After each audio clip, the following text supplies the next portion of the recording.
നമ്മെക്കുറിച്ച് പൊതുവായി ചില ആളുകൾ പറയുന്ന ചില അപവാദങ്ങളുണ്ട്. ആ അപവാദങ്ങളിൽ ഏറ്റവും പ്രധാനം നമ്മൾ മതപരിവർത്തന ലോബിയാണ്. രണ്ടാമതായി പറഞ്ഞു കേൾക്കുന്ന ഒരു അപവാദം നമ്മൾ ബ്രിട്ടീഷുകാരുടെ അവരോട് വിധേയത്വം പുലർത്തിക്കൊണ്ട് ഇന്ത്യ ബ്രിട്ടീഷ് പക്ഷത്തേക്ക് വിട്ടുകൊടുക്കുന്നതിൽ ബ്രിട്ടീഷുകാർക്കൊപ്പം നിന്ന ആളുകളാണ്. ആര്? കേരളത്തിലെ ക്രൈസ്തവർ. മൂന്നാമത്തെ ഒരപവാദം, ബ്രിട്ടീഷുകാർ ഇന്ത്യയിലെത്തിയിട്ട് 3 ബികൾ ഇന്ത്യയിൽ ഡിസ്ട്രിബ്യൂട്ട് ചെയ്തു: ബൈബിള്, ബയണറ്റ്, ബ്രാൻഡി. ഈ 3 അപവാദങ്ങൾ നിങ്ങൾ കേട്ടിട്ടുണ്ടാകണം. ബ്രിട്ടീഷുകാർ ഇന്ത്യയിലെത്തുന്നു, ബൈബിള് കൊടുക്കുന്നു, ബ്രാൻഡി സർവ്വസാധാരണമാക്കുന്നു, ബയണറ്റ് ഉപയോഗിച്ച് ആളുകളെ പീഡിപ്പിക്കുന്നു. ഈ 3 അപവാദങ്ങൾക്കും കേരള ക്രൈസ്തവരും കോർത്തിണക്കിയ ഒരു കഥ ബോധപൂർവം ചില ശക്തികൾ ഇന്ത്യ മഹാരാജ്യത്ത് പ്രചരിപ്പിക്കുന്നു. ഈ വായനാഭാഗവുമായി അതിനെന്ത് ബന്ധം? ഞാനതിലേക്ക് ക്രമേണ വരാം. ആദ്യം പറയട്ടെ, ബൃഹത്തായ ഇന്ത്യ മഹാരാജ്യം 1885 മുമ്പ് ഇന്ത്യ എന്ന പേരിൽ അറിയപ്പെട്ടിരുന്നില്ല. ഇന്ത്യക്ക് പേരിട്ടത് ഒരു വിദേശിയാണ്. അദ്ദേഹത്തിൻ്റെ പേര് ഹെറോഡോട്ടസ് എന്നായിരുന്നു. ഗ്രീക്ക് ചരിത്രകാരനായ ഹെറോഡോട്ടസ് ഈ രാജ്യത്തിന് പേരിട്ടു ഇൻഡസ്. ആ ഇൻഡസിൽ നിന്നാണ് ഇന്ത്യ എന്ന പദം നിഷ്പാദിച്ചിട്ടുള്ളത്. ആ ഇൻഡസ് എന്ന പദം അത് വ്യവഹരിക്കുന്നത് സിന്ധു നദിയുടെ തീരത്ത് അതിൻ്റെ മറുകരയിൽ പാർത്ത ആ അതിര് മുതൽ ഇങ്ങോട്ട് കിടക്കുന്ന ആ ജനതയെ മുഴുവൻ ഉൾക്കൊണ്ടുകൊണ്ട് ചരിത്രത്തിൻ്റെ പിതാവായ ഹെറോഡോട്ടസ് വിളിച്ചു ഇൻഡസ്. ഇന്ത്യയിൽ ബ്രിട്ടീഷ് ഭരണകാലത്ത് വാറൻ ഹേസ്റ്റിങ്സ് പ്രഭുവായിരിക്കുന്ന കാലത്ത് അദ്ദേഹത്തിന് അത് ഉച്ചരിക്കാൻ നാവ് വഴങ്ങാത്തത് കൊണ്ട് ഇൻഡസ് എന്ന് ഉദ്ധരിച്ചത് ജണ്ടൂസ് എന്നായിപ്പോയി. അപ്പോൾ വാറൻ ഹേസ്റ്റിങ്സ് നമ്മളെ വിളിച്ചിങ്ങനെ ജണ്ടൂസ് എന്നല്ല വിളിച്ചു. അപ്പം അതിനു മുമ്പ് 1885 മറ്റൊരു വിദേശിയായിരുന്ന അലൻ ഒക്ടേവിയൻ ഹ്യൂം എന്ന ഹ്യൂം ഇൻ്റർനാഷണൽ കോൺഗ്രസ്സിന് രൂപം കൊടുക്കുന്നത് വരെ നമ്മളിന്ന് കാണുന്ന തരത്തിലെ ഒരു ഭൂപടം ഈ രാജ്യത്തൊരു മനുഷ്യൻ്റെ ഉള്ളിലില്ല. കാരണം 700ഓളം വരുന്ന നാട്ടുരാജ്യങ്ങളായിരുന്നു ഇന്ത്യ. ഈ 700ഓളം വരുന്ന നാട്ടുരാജ്യങ്ങൾ തമ്മിലടിച്ച് കലഹിച്ച് അധികാരവടം വലി നടത്തിക്കൊണ്ടിരുന്ന ഒരു നാട്. കൊച്ചിയിലെ രാജാവ്, കോട്ടയം രാജാവ്, തിരുവല്ല ഭരിച്ച രാജാവ്, ചങ്ങനാശ്ശേരി രാജാവ്, ഇവരൊക്കെ തമ്മിലടിക്കുകയായിരുന്നു. ചങ്ങനാശ്ശേരി രാജാവ്, കോട്ടയം രാജാവ് എന്നൊക്കെ പറയുമ്പോൾ കേൾക്കുന്ന നിങ്ങൾക്ക് അത്ഭുതം തോന്നും. അങ്ങനെയൊക്കെയാണോ? അതുകൊണ്ട് നിങ്ങൾക്ക് മനസ്സിലാക്കാൻ ലളിതമായിട്ടൊരു കാര്യം പറയാം. നമ്മുടെയൊക്കെ സഭയുടെ ഒരു സെൻറ്റർ പോലെയുള്ളായിരുന്നു അന്നൊരു രാജ്യം. അന്നത്തെ രാജാക്കന്മാരെക്കാൾ നല്ല മനോഹരമായ അവസ്ഥയിലാണ് നമ്മുടെ സെൻട്രൽ പാസ്റ്റർമാരൊക്കെ ഇന്ന് ജീവിക്കുന്നത്. നാട്ടുരാജാക്കന്മാർ, നമ്മുടെ ജോയി ജോൺ പാസ്റ്റർ ഒന്നുമല്ല ഉദ്ദേശിച്ചു കേട്ടോ, മൊത്തത്തിലെടുത്താൽ അവരൊക്കെ സാധുക്കളാണ്. എന്നാൽ ഈ രാജാക്കന്മാർ തമ്മിലടിച്ചു കൊണ്ടിരിക്കുന്ന കാലത്ത് 1600 AD ബംഗാളിൻ്റെ അതിർത്തി പ്രദേശത്തു കൂടി ഈസ്റ്റ് ഇന്ത്യ കമ്പനിയുടെ സേന ഇന്ത്യയിലേക്ക് കടന്നു. അവിടം ഭരിച്ചിരുന്ന സിറാജ് ഉദ് ദൗളയെ പരാജയപ്പെടുത്തി ബംഗാൾ കീഴടക്കി കച്ചവടം ആരംഭിച്ചു. പതുക്കെ പതുക്കെ ബ്രിട്ടീഷുകാർ ഇന്ത്യയുടെ ഓരോ മേഖലകളും കീഴടക്കി വരുമ്പോൾ ഒരു കാര്യം പഠിക്കണം. ഇന്ത്യയിൽ പേരുകൊണ്ട് പോലും ക്രിസ്ത്യാനിയായിരുന്ന രാജാക്കന്മാർ കാര്യമായിട്ടില്ല. നോർത്ത് ഇന്ത്യയിൽ എവിടെയുമില്ല. ആകപ്പാടെ പേരുകൊണ്ടെങ്കിലും ക്രിസ്ത്യാനിയായിരുന്ന ഒരു രാജാവ് ഇന്ത്യയിൽ ഏതെങ്കിലും ഒരു നാട്ടുരാജ്യം ഭരിച്ചെങ്കിൽ അത് കൊല്ലം ജില്ലയിലെ അഞ്ചുതെങ്ങ എന്ന ഒരു സ്ഥലത്തെ മണിഗ്രാമം എന്നറിയപ്പെടുന്ന ഒരു ഭൂപ്രദേശത്താണ്. അയാളുടെ പേര് വില്ലാർവട്ടം തോമ രാജാവ് എന്നായിരുന്നു. ആ വില്ലാർവട്ടം തോമ രാജാവ് എന്ന നസ്രാണി പ്രമുഖൻ ഒഴിച്ച് 99% നാട്ടുരാജാക്കന്മാരും ക്രൈസ്തവരല്ലാത്ത ഹൈന്ദവരോ മുഗളന്മാരോ ആയ രാജാക്കന്മാരായിരുന്നു, അല്ലെങ്കിൽ ഇസ്ലാമിക രാജാക്കന്മാരായിരുന്നു ബാക്കി. ആകപ്പാടെ ഒരു ക്രിസ്ത്യാനിയെ ചരിത്രത്തിൽ കാണുന്നുള്ളൂ, അത് വില്ലാർവട്ടം തോമ രാജാവാണ്. ഒരു കാര്യം ബോധ്യപ്പെടുത്താനാ ഞാൻ ഇത്രയും വന്നേ. ഈ രാജാക്കന്മാർ തമ്മിലടിച്ചടിച്ചടിച്ചടിച്ച് പരാജയം മണക്കുമ്പോൾ ഒരു നാട്ടുരാജാവിനെ കയറിയടിക്കാൻ മറ്റൊരു രാജാവ് വരുമ്പോൾ ആയുധശക്തി കൊണ്ട് അവനോട് പൊരുതി നിൽക്കാൻ കഴിയില്ല എന്ന് മനസ്സിലാക്കുന്ന ഈ നാട്ടുരാജാവ് ബ്രിട്ടീഷ് ഈസ്റ്റ് ഇന്ത്യ കമ്പനിയോട് ഒരു സഖ്യം ചേർന്നിട്ട് പറയും, ഇതാ എന്നെ കൊല്ലാൻ വരിക, നിങ്ങൾ ആ പട്ടാളത്തെ ഒന്ന് വിട്ടു തന്നാൽ ഞങ്ങൾക്കൊരു രക്ഷയാണ്. സാഹിബ് പറയും, ശരി, എത്ര കമ്പനി പട്ടാളം വേണം, അളവൊക്കെ പറയും. അത്രയും പട്ടാളത്തെ അതിർത്തിയിൽ വിന്യസിക്കും. ആ പട്ടാളം അവിടെ നിന്നുകൊണ്ട് എതിർകക്ഷികളെ മുഴുവൻ തുരത്തും. അങ്ങനെ നിഷ്കാസിതരാക്കാൻ ഈ പട്ടാളം തയ്യാറെടുക്കുമ്പോൾ ആ പട്ടാളത്തിൻ്റെ ആയുധത്തോട് പിടിച്ചു നിൽക്കാൻ ഈ രാജാവിന് കഴിയാതെ അവൻ തോറ്റുപോകും. ആ പുതിയ രാജ്യം ഈ നാട്ടുരാജ്യം കൂട്ടിച്ചേർത്ത് അല്പം കൂടെ വലുതാക്കും.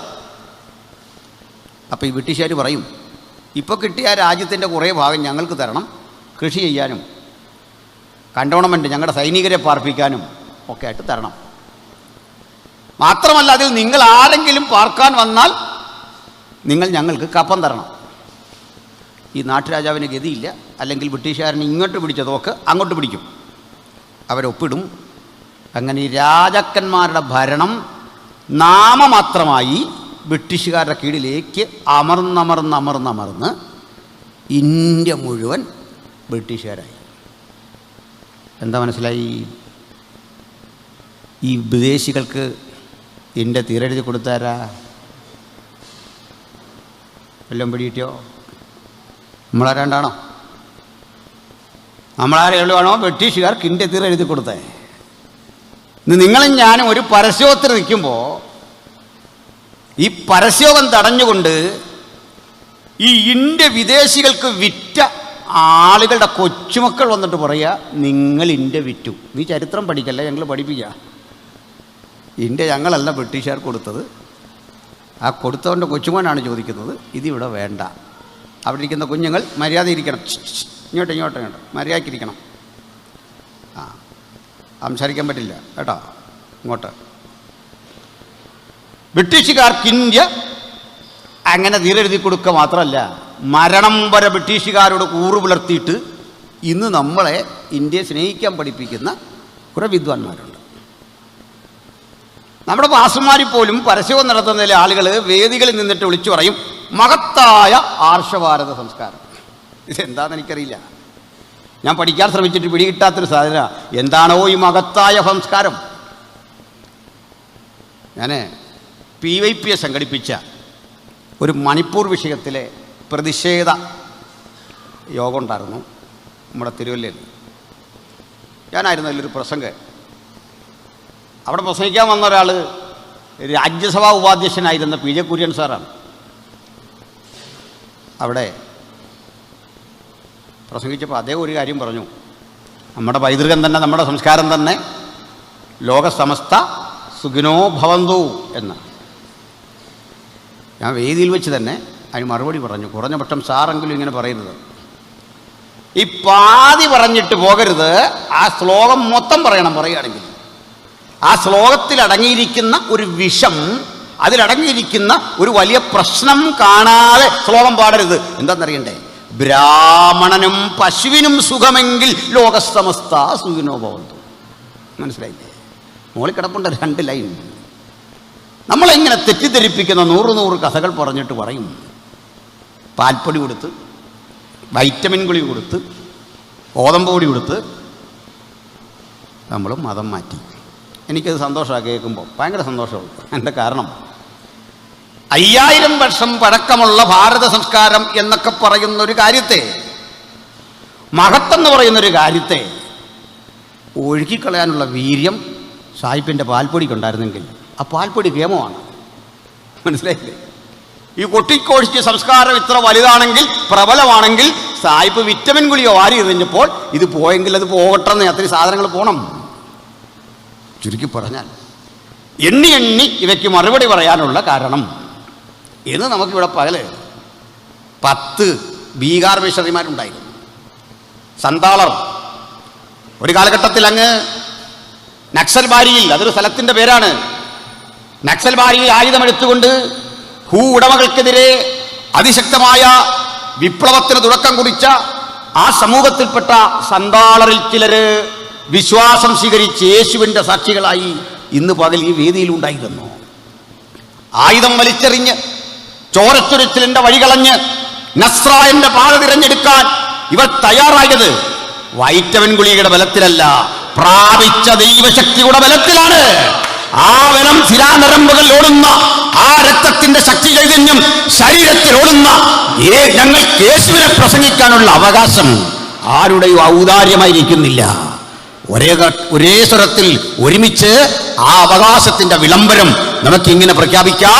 ഈ മഹാരാജ്യത്തിൽ ഞങ്ങൾ ജനിച്ചു വളർന്ന, ഞങ്ങൾ നികുതി അടയ്ക്കുന്ന, ഞങ്ങൾ വോട്ട് ചെയ്യുന്ന, ഞങ്ങൾ കൂടി നിയമം പ്രകാരം ഈ ഭരണാധികാരികളെ തിരഞ്ഞെടുക്കുന്ന ഈ രാഷ്ട്രത്തിൽ, ഭരണഘടന നിലനിൽക്കുന്ന ഒരു രാജ്യത്ത് നസ്രായനായ യേശുവിനെ പ്രസംഗിക്കാനുള്ള ഞങ്ങളുടെ അവകാശം ആരുടെയും ഔദാര്യമല്ല, അത് ഞങ്ങളുടെ അവകാശം. മരണം വരെ ആജീവനാന്തം നസ്രായനായ യേശു ഉലകത്തിന്റെ രക്ഷകൻ എന്ന സുവിശേഷം ഉലകത്തോട് ഘോഷിക്കാൻ പ്രതിജ്ഞാബദ്ധരായി ഈ 10 വർഷങ്ങൾ ഈ പടപ്പുറപ്പാടിന്റെ ഭാഗമായിരിക്കാൻ എളിയവരായ ഞങ്ങൾക്കും ദൈവം കൃപ നൽകി. അങ്ങനെ സ്വാതന്ത്ര്യത്തിന്റെ വചനം, ജീവന്റെ വചനം അനേകരോട് പ്രസംഗിക്കുന്ന കർമ്മനിരതമായ ആ ശുശ്രൂഷയുടെ ഭാഗമാകാൻ ഇന്നിവിടെ സന്നിവേശിച്ചിരിക്കുന്ന മുഴുവൻ ദൈവമക്കളെ ഓർത്തുകൊണ്ട് ഞാൻ ദൈവത്തിന് മഹത്വം അർപ്പിക്കുന്നു. Price the Lord. ലോകം സംസ്കാരം എന്നൊരു പദത്തെ പറ്റി പഠിക്കും. അതോട് ചേർന്ന് കിടക്കുന്നൊരു പദമാണ് നാഗരികത, സിവിലൈസേഷൻ. എന്താ സിവിലൈസേഷൻ ഓർ നാഗരികത? ഒരു നഗരത്തെ കേന്ദ്രീകരിച്ചുണ്ടാകുന്ന ഡെവലപ്മെൻറ്റ്സ് ആണ് നാഗരികത എന്ന് പറയുന്നത്. ഒരു നഗരത്തിൻ്റെ വികാസം, പൗരാണിക കാലത്തൊട്ടേറെ നഗരങ്ങളുണ്ട്, ശ്രദ്ധിക്കപ്പെടുന്ന നഗരങ്ങൾ. ആ നഗരങ്ങളുടെ തീരത്ത് മനുഷ്യൻ കൃഷി ചെയ്തു. ആ നഗരങ്ങളിൽ കൂടി അതിൻ്റെ നടുവിലൂടെ ഒഴുകുന്നൊരു മഹാനദി കാണും. ആ നദിയുടെ തീരത്ത് മനുഷ്യൻ കൃഷി ചെയ്തു. അടുത്തടുത്ത ഇടങ്ങളിൽ കടകമ്പോളങ്ങൾ ഉണ്ടാക്കി, വഴികൾ വെട്ടി, രമ്യകർമ്മങ്ങൾ പടുത്തുയർത്തി. അങ്ങനെ ഒരു നാടിനെ നഗരവൽക്കരിച്ച ആ ചരിത്രമാണ് നാഗരികതയുടെ ചരിത്രം. ഈ നാഗരികതയെല്ലാം രൂപപ്പെട്ടത് നദികളുടെ തീരത്താണ്. ഇന്ത്യയിൽ നമ്മളറിയുന്ന പോലെ സിന്ധു നദിയുടെ തീരത്ത്, ചൈനയിൽ ഹൊയാങ്ഹോ നദിയുടെ തീരത്ത്, മെസപ്പൊട്ടേമിയയിൽ യൂഫ്രട്ടീസ് ടൈഗ്രീസ് നദികളുടെ തീരത്ത്, ഈജിപ്തിൽ നൈൽ നദിയുടെ തീരത്ത് ഒക്കെ ഇങ്ങനെ സംസ്കാരങ്ങൾ വികാസം പ്രാപിച്ചു വന്നു. ഇതാ വെളിപ്പാട് പുസ്തകം വായിക്കുമ്പോഴും അതിൻ്റെ അവസാനം ഒരു നാഗരികത, അതും ഒരു നദിയുടെ തീരത്താണ്. വീഥിയുടെ നടുവിൽ ദൈവത്തിൻ്റെയും കുഞ്ഞാടിൻ്റെയും സിംഹാസനം, ശുദ്ധ പളുങ്കിനൊത്ത ഒരു മഹാനദിയുടെ പ്രവാഹം, അതുവഴി ഉലകത്തിലെ സകല നാഗരികതയും കാലപ്പഴക്കം കൊണ്ട് ജീർണിച്ചസ്തമിച്ച് ആ നഗരവാസികളായ മനുഷ്യരൊക്കെ സ്വാതന്ത്ര്യത്തിന് വേണ്ടി പ്രാണവായുവിന് വേണ്ടി പരക്കം പാഞ്ഞും പിടഞ്ഞു മരിച്ചും അതല്ലെങ്കിൽ സാമ്രാട്ടുകൾ ഏറ്റുമുട്ടി കൊലപ്പെടുത്തുകയും ചെയ്ത് ചോരയുടെ ചരിത്രം രചിച്ച് ചോര കൊണ്ട് ചരിത്രം എഴുതി അങ്ങനെ ഉന്മൂലനം സംഭവിച്ച് നിരാശരായ മനുഷ്യരാശിയോട് ഒരു സ്ഥലം ചൂണ്ടിക്കാണിച്ചിട്ട് വിളിച്ചു പറയുക, വരികയെന്ന് ആത്മാവും മണവാട്ടിയും പറയുന്നത് ഞാൻ കേട്ടു. ഈ രാത്രി സുവിശേഷം അതുതന്നെയാണ്. വരിക, നിത്യതയെ കരഗതമാക്കാൻ കഴിയുക, ഈ വീതിയെ കരഗതമാക്കാൻ കഴിയുക, ആർക്കും ബോംബിട്ട് നശിപ്പിക്കാൻ കഴിയാത്ത, തേരോട്ടങ്ങൾക്കും പണപ്പുറപ്പാടിനും നശിപ്പിക്കാൻ കഴിയാത്ത നിത്യതയുടെ നഗരം, പുതിയ യെരൂശലേം, കുഞ്ഞാടതിന്റെ വിളക്ക്, ആ മഹാനഗരത്തെ കരഗതമാക്കാനുള്ള ആഹ്വാനമാണ് ഈ സുവിശേഷമെങ്കിൽ ആ സുവിശേഷത്തിന്റെ ശബ്ദം ഇങ്ങനെ ഞങ്ങൾ ആവർത്തിക്കട്ടെ. മറ്റൊരുവരിലും രക്ഷയില്ല, നാം രക്ഷിക്കപ്പെടുവാൻ ആകാശത്തിന്റെ കീഴിൽ മനുഷ്യരുടെ ഇടയിൽ നൽകപ്പെട്ട അജയ്യമായ നാമം നമ്മുടെ കർത്താവായ യേശുക്രിസ്തുവിന്റെ നാമം. ഹല്ലേലൂയ. നമുക്കതിനെ ക്രമാനുഗതമായി ഒന്ന് വിശകലനം ചെയ്തു പോകാം. ലോകത്തിലെ ആദ്യത്തെ നാഗരികത അല്ലെങ്കിൽ നഗരം കേന്ദ്രീകരിച്ചുള്ള ജീവിത സംവിധാനം ഉൽപ്പത്തിയിൽ കാണാം. അത് വളരെ രസകരമാണ്. 4-5 അധ്യായമൊക്കെ പഠിക്കുമ്പോൾ വളരെ രസകരമായി തന്നെ കാണാം. ലോകത്തിൽ ആദ്യത്തെ സിവിലൈസേഷൻ ആരംഭിക്കുന്നത് കയീൻ്റെ കുടുംബത്തിൽ നിന്നാണ്. കയീൻ, ആദമിൻ്റെ പുത്രനായ കയീൻ്റെ ഭവനത്തിൽ നിന്നാണ് നഗരവൽക്കരണം ലോകത്ത് തുടങ്ങുന്നത്. ആദം 2 ആൺമക്കളുടെ പിതാവായിരുന്നു. അതിലേറെ മക്കൾ ആദമിനുണ്ടായിരുന്നു. തെളിവ്, ആദം 930 സംവത്സരം ജീവിച്ചിരുന്നു. പുത്രന്മാരെയും പുത്രിമാരെയും ജനിപ്പിച്ചു. അതിൽ ശ്രദ്ധേയരായ 2 മക്കളെയാണ് ചരിത്രം പരാമർശിക്കുന്നത്. അപ്പോൾ ശ്രദ്ധേയരെ ചരിത്രം പരാമർശിക്കുന്നത് സ്വാഭാവികമാണ്. ഈ ആദം അദ്ദേഹത്തിൻ്റെ ഒരു മകനായ കയീൻ ഹാബീലിനെ കൊന്നു. ആ ശൂന്യത പരിഗണിച്ചുകൊണ്ട് ദൈവം മറ്റൊരു മകനെ ആദമിന് നൽകി. ആ മകൻ്റെ പേര് ശേത്ത് എന്നായിരുന്നു. ആ ശേത്തിനൊരു മകനുണ്ടായി, ഏനോശ്. ഏനോശിനൊരു മകനുണ്ടായി, കേനാൻ, മഹലേൽ, യാരദ്, മെതൂശലേഹ്. ഇങ്ങനെ പോകുന്നു ജനറേഷൻ. ഇനി ഈ കയീനും മക്കളുണ്ടായി. ആ കയീൻ്റെ മകൻ്റെ പേര് ഹാനോക്ക് എന്നായിരുന്നു. ഹാനോക്ക്. ഈ ഹാനോക്ക് എന്ന് പറയുമ്പോൾ നമ്മൾ അറിയുന്നൊരു ഹാനോക്കുണ്ട്, ദൈവത്തോടു കൂടെ നടന്നു. ആ ഹാനോക്കല്ല, ഇത് വേറൊരു ഹാനോക്കാണ്. ഒരു പേര് പല മനുഷ്യർ കാണുമല്ലോ. അപ്പോൾ ഈ ഹാനോക്ക് കയീൻ്റെ മകൻ, ഹാനോക്കിനൊരു മകൻ ഈരാദ്. അതൊക്കെ പോട്ടെ. പദം പറയുന്നു, കയീൻ ഒരു പട്ടണം പണിതു. ആ പട്ടണത്തിന് മകൻ്റെ പേരിട്ടു. ആ പട്ടണത്തിൻ്റെ പേരും ഹാനോക്ക്. അപ്പോൾ ഹാനോക്ക് എന്ന് പറയുന്നൊരു മകൻ മനുഷ്യൻ്റെ പേരാണ്. ഹാനോക്ക് എന്ന് പറയുന്ന ഒരു പട്ടണത്തിൻ്റെ പേരാണ്. So Hanok was the first city in the world. And Hanok is the ancient civilization in the world. ലോകത്തിലെ ഏറ്റവും പൗരാണികമായ പട്ടണത്തിൻ്റെ പേര് ഹാനോക്ക് എന്നാണ്. അപ്പം കയീൻ്റെ തലമുറ ഒരു പട്ടണം പണിതു. ഇനി ശേത്ത് എന്ത് എന്ന് പറയണ്ടേ? ശേത്തിൻ്റെ കാലത്തെ യഹോവയുടെ നാമത്തിലുള്ള ആരാധന തുടങ്ങി. അപ്പം ശേത്തിൻ്റെ കാലത്ത് ആരാധന തുടങ്ങി. അപ്പോൾ ഒരുത്തൻ ആരാധന. ആ തലമുറ ഒരു 10 സംവത്സരം പിന്നിട്ടു. ആ തലമുറയിലൊരു മകനുണ്ടായി, നോഹ. അവിടുന്ന് വീണ്ടും ഒരു 10 തലമുറ കഴിഞ്ഞു, ഒരു മകനുണ്ടായി, അബ്രഹാം. അബ്രഹാം ഇസാക്ക് ജനിച്ചു, ഇസാക്കിന് യാക്കോബ് ജനിച്ചു, യാക്കോബിന് യഹൂദ ജനിച്ചു. പിന്നെയും തലമുറകൾ മുമ്പോട്ട് പോയി. അബ്രഹാം മുതൽ ഒരു 14 തലമുറ മുമ്പോട്ട് പോയപ്പോൾ മറ്റൊരു മകൻ ജനിച്ചു. ആ തലമുറയിൽ ദാവീദ്. ദാവീദിൽ നിന്ന് 28 തലമുറ മുമ്പോട്ട് പോയപ്പോൾ ആ തലമുറയിൽ നിന്ന് മറ്റൊരു മകനെ ലഭിച്ചു, നമ്മുടെ കർത്താവായ യേശുക്രിസ്തു. മനസ്സിലായല്ലോ? അപ്പോൾ യേശുവിൻ്റെ ജഡപ്രകാരമുള്ളൊരു ജനറേഷൻ്റെ കണക്കാണ് ഞാൻ പറഞ്ഞത്. ത്രൂ സേത്ത് ജനറേഷൻ, ശേത്തിൻ്റെ തലമുറയിലൂടെ കർത്താവായ യേശുക്രിസ്തു ജനിക്കുന്ന ഇടം വരെ നിങ്ങൾക്കൊരു തലമുറയുടെ സങ്കല്പം കാണാം. ഇവർ പക്ഷേ പട്ടണം പണിയുകയോ ഹോസ്പിറ്റൽ പണിയുകയോ അങ്ങനെ എന്തെങ്കിലും ഒരു നിർമ്മിതി നടത്തി അങ്ങനെ കാണുന്നില്ല. ഇവർ ചെയ്തതേ, ഒരുത്തൻ യാഗപീഠം പണിതു, മറ്റൊരുത്തൻ പെട്ടകം പണിതു, ഇനി ഒരുത്തൻ ആലയം പണിതു. ആ തലമുറയിൽ ഒരുവൻ വന്നിട്ട് തന്നെ തന്നെ പരിചയപ്പെടുത്തി, ദേവാലയത്തിലും വലിയവൻ.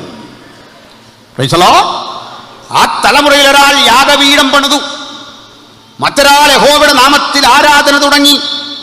ഇനിയും ഒരാൾ ജീവരക്ഷയ്ക്കൊരു പെട്ടകം പണിതു. ഇനിയും ഒരാൾ ഒരാത്മീയമായ ജനതയെ ഒന്നിച്ചു കൂട്ടിക്കൊണ്ട് ദൈവത്തിനൊരാലയം പണിതു.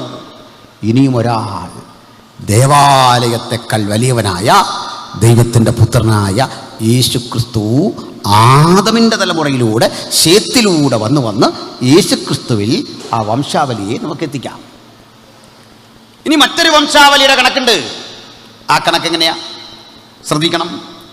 അതെ, കയീനിൽ നിന്ന് ആരംഭിക്കും. ആ കയീനിൽ നിന്ന് തുടങ്ങി ഒരു പട്ടണം പണിയുന്നു കയീൻ. എന്താണ് കയീൻ പട്ടണം പണിയാനുള്ള കാരണം? അവന് ശാപഗ്രസ്തനായി, അവൻ കൊലപാതകിയായി. ചോരച്ചൊരിച്ചിൽ കൊണ്ട്, കൊലപാതകം കൊണ്ട്, തിന്മ കൊണ്ട് ചരിത്രം രചിച്ച ആ മനുഷ്യൻ എന്ത് ചെയ്തു? വെറുതെ ഇരുന്നില്ല.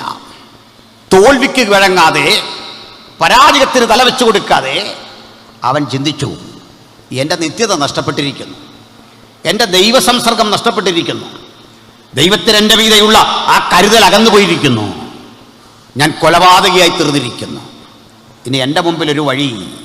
ഈ ഭൂമി, ഈ കാണുന്ന ദൃശ്യമായ മണ്ഡലം, ഇതിനെ ഒന്ന് ഉടച്ചു വാർക്കണം. എനിക്ക് ജീവിക്കാൻ പറ്റുന്ന വിധത്തിൽ ഒരു നഗരം സൃഷ്ടിക്കണം. എനിക്കിനിയുള്ള ആശ്രയം ഈ ഭൂമിയാണ്. ഞാനിവിടെ നഗരം പണിയും. എൻ്റെ നിലയിൽ ആ നഗരത്തിലൂടെ കുതിരകളും മറ്റ് മൃഗങ്ങളും കെട്ടിവലിക്കുന്ന വണ്ടികളും കടകമ്പോളങ്ങളും കച്ചവടങ്ങളും ഒക്കെ ചെയ്ത് എൻ്റെ പുതുതലമുറ ഇവിടെ വളരും. ആ ലക്ഷ്യമിട്ടുകൊണ്ട് കയീൻ ഒരു പട്ടണം പണിതു. കയീനൊരു മകനുണ്ടായി, ഈരാദ്. ഹാനോക്ക്. ഹാനോക്കിൻ്റെ മകനുണ്ടായി ഈരാദ്. ഈരാദിനൊരു മകനുണ്ടായി മെഹുയേൽ. ഇനിയും ഒരു മകനുണ്ടായി മെഹൂശയേൽ. ഇനിയും ഒരു മകനുണ്ടായി, അയാളുടെ പേര് ലാമക്ക്. ഈ പുറത്തുനിന്ന് വല്ലാത്ത സൗണ്ട് ഇങ്ങോട്ട് വരുന്നു. വളണ്ടിയേഴ്സ് അവിടെ ശ്രദ്ധിക്കുക. അതെന്താണെന്ന് പേടിയില്ല. നിങ്ങളെ അതിനെ അവിടെ ഇരുത്തിരിക്കുന്ന ആ ടാഗൊക്കെ തന്നു. മനസ്സിലായില്ലേ? അത് ശ്രദ്ധിച്ചിട്ട്. മെഹൂയേൽ, മെഥൂശയേൽ, ഒടുവിൽ ലാമെക്ക്. കയീൻ മുതലുള്ള കണക്ക് പുസ്തകം പരതുക, വംശാവലിയുടെ കണക്ക് പുസ്തകം പരതുക. ഞാൻ ഹാവേലിന് പകരം വന്ന ശേത്തിന്റെ വംശാവലി കണക്ക് കൃത്യം പരതി. ഒടുക്കം പറഞ്ഞു, ആ തലമുറയിൽ ഒരു മനുഷ്യനെ കാണാം, കർത്താവായ യേശുക്രിസ്തു. ആ തലമുറയിൽ മറ്റു ചിലരെയും കാണാം. ആദം മുതൽ ഏഴാമനായ ഹാനോക്ക്. ആ ഹാനോക്ക് നീതിപ്രസംഗിയായിരുന്നു. ആ ഹാനോക്ക് പ്രവാചകനായിരുന്നു. ആ ഹാനോക്ക് ദൈവകൃപയുള്ളവനായിരുന്നു. ആ ഹാനോക്ക് ഒരു ദൈവമനുഷ്യനായി കുടുംബത്തെ ദൈവകൃപയിൽ വളർത്തി. ഹാനോക്ക് ദൈവത്തോട് കൂടെ നടന്നു, പുത്രന്മാരെയും പുത്രിമാരെയും ജനിപ്പിച്ചു. അങ്ങനെ അനുഗ്രഹിക്കപ്പെട്ട ഒരു കുടുംബജീവിതം ഹാനോക്ക് നയിച്ചു. മറുവശത്തെ മറ്റൊരു കാര്യം, ഈ കയീന്റെ തലമുറയിലെ ഏഴാമൻ ആദമിൻ്റെ മകനാണ്.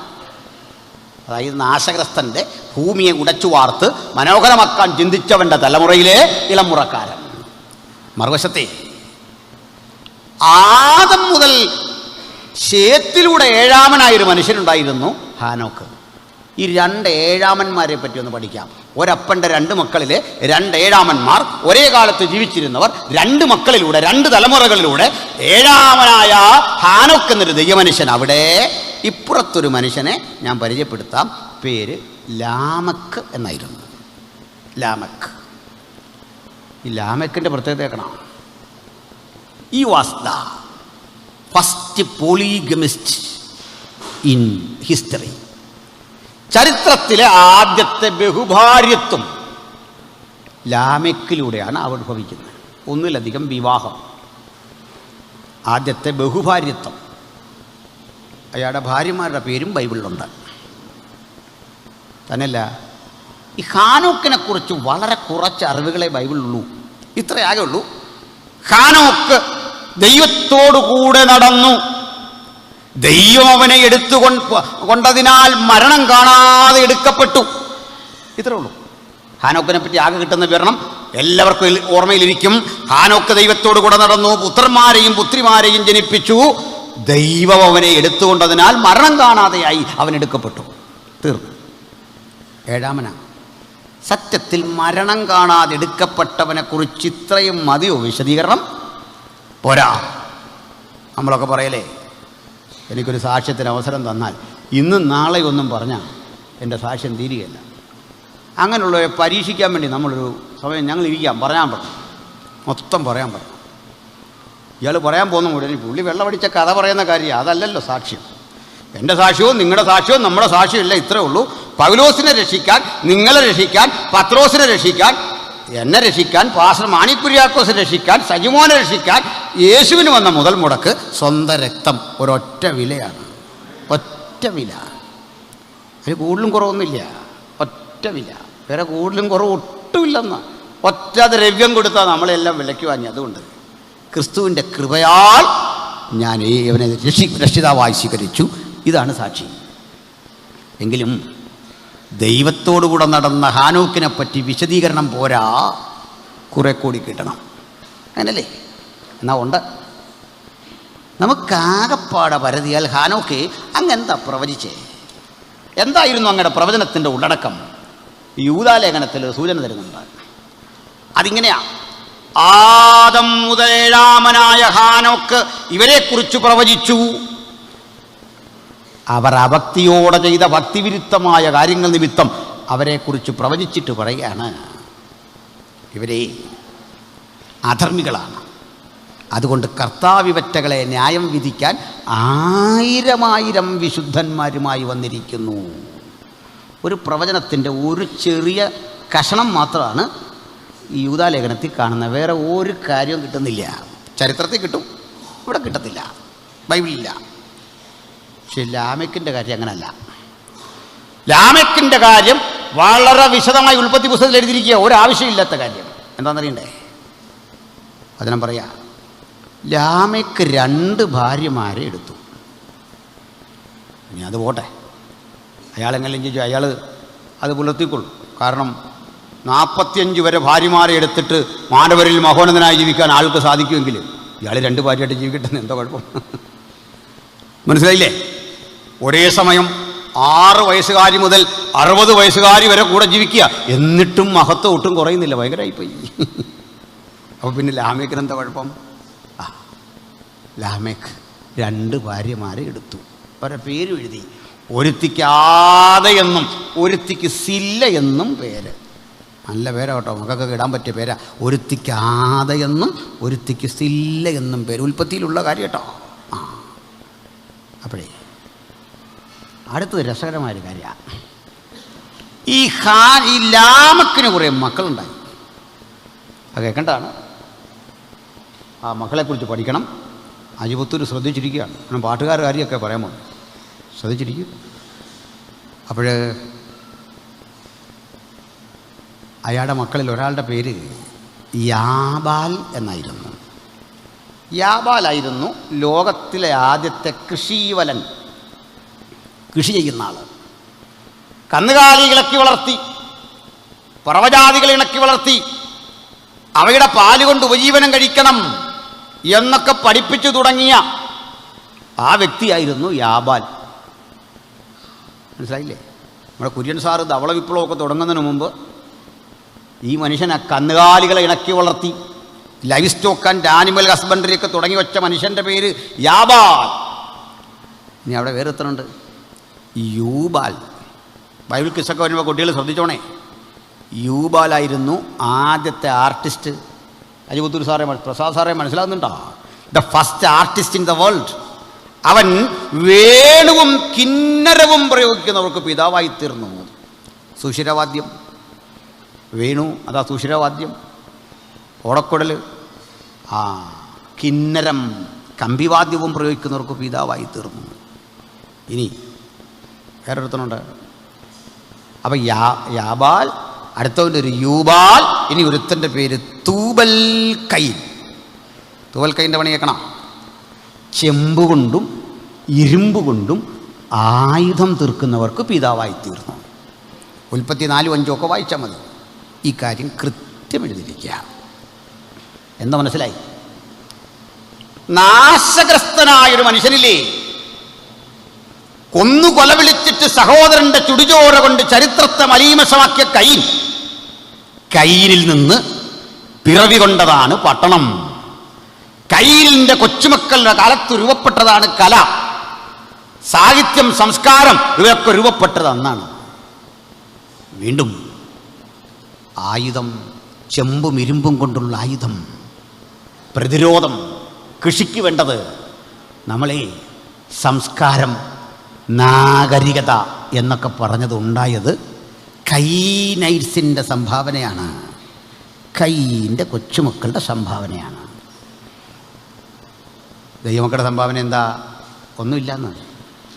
ആകെ ഉള്ളതൊരു യാഗപീഠം, പിന്നുള്ളതൊരുത്തൻ നീതി പ്രസംഗി, മറ്റൊരാൾ പ്രവാചകൻ, ഇനിയും ഒരാളൊരു പെട്ടകം, ഇനിയും ഒരാൾ സമാഗമന കൂടാരം, ഇനിയും ഒരാൾ ദൈവത്തിൻ്റെ ആലയമായ യെരൂശലേം ദേവാലയം, ഇനിയും ഒരാൾ ദേവാലയത്തെക്കാൾ വലിയവനായ ക്രിസ്തു.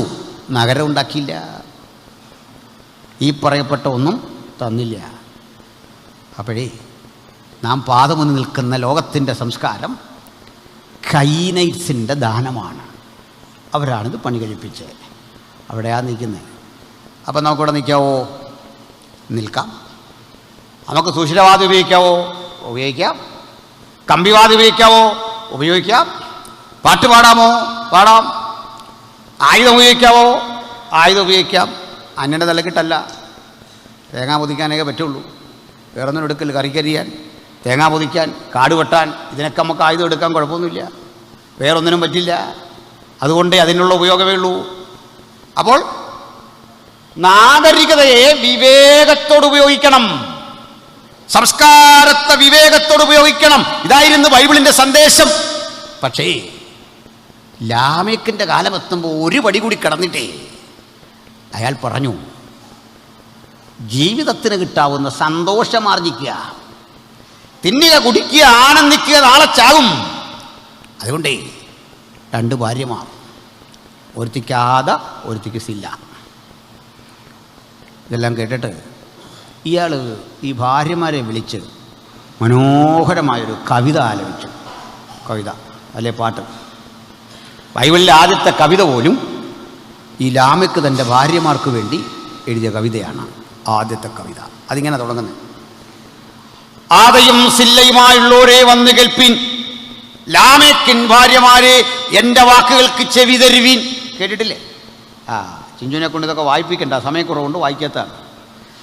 ആദയും സില്ലയുമായുള്ളവരെ വന്ന് കേൾപ്പീൻ, ലാമെക്കിൻ ഭാര്യമാരെ എൻ്റെ വാക്കുകൾക്ക് ചെവി തരുവീൻ.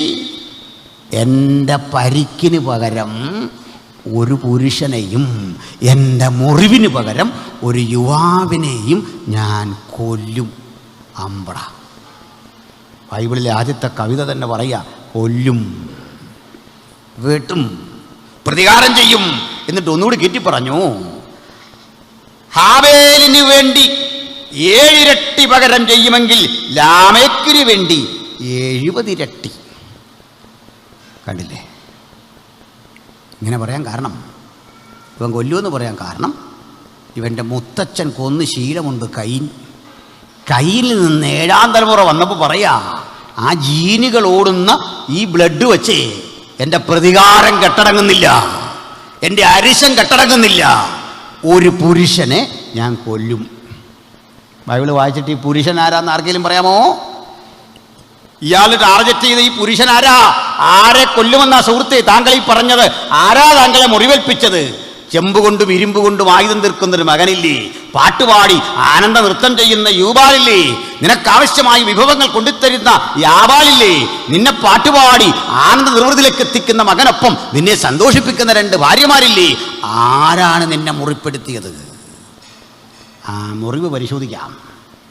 അവിടെ കിടപ്പുണ്ട് കൃത്യം. പിന്നിങ്ങോട്ട് വായിച്ചു വരുമ്പോൾ ഒരു പ്രവചനമാണ് അവൻ്റെ മനസ്സിൽ മുറിവുണ്ടാക്കിയത്.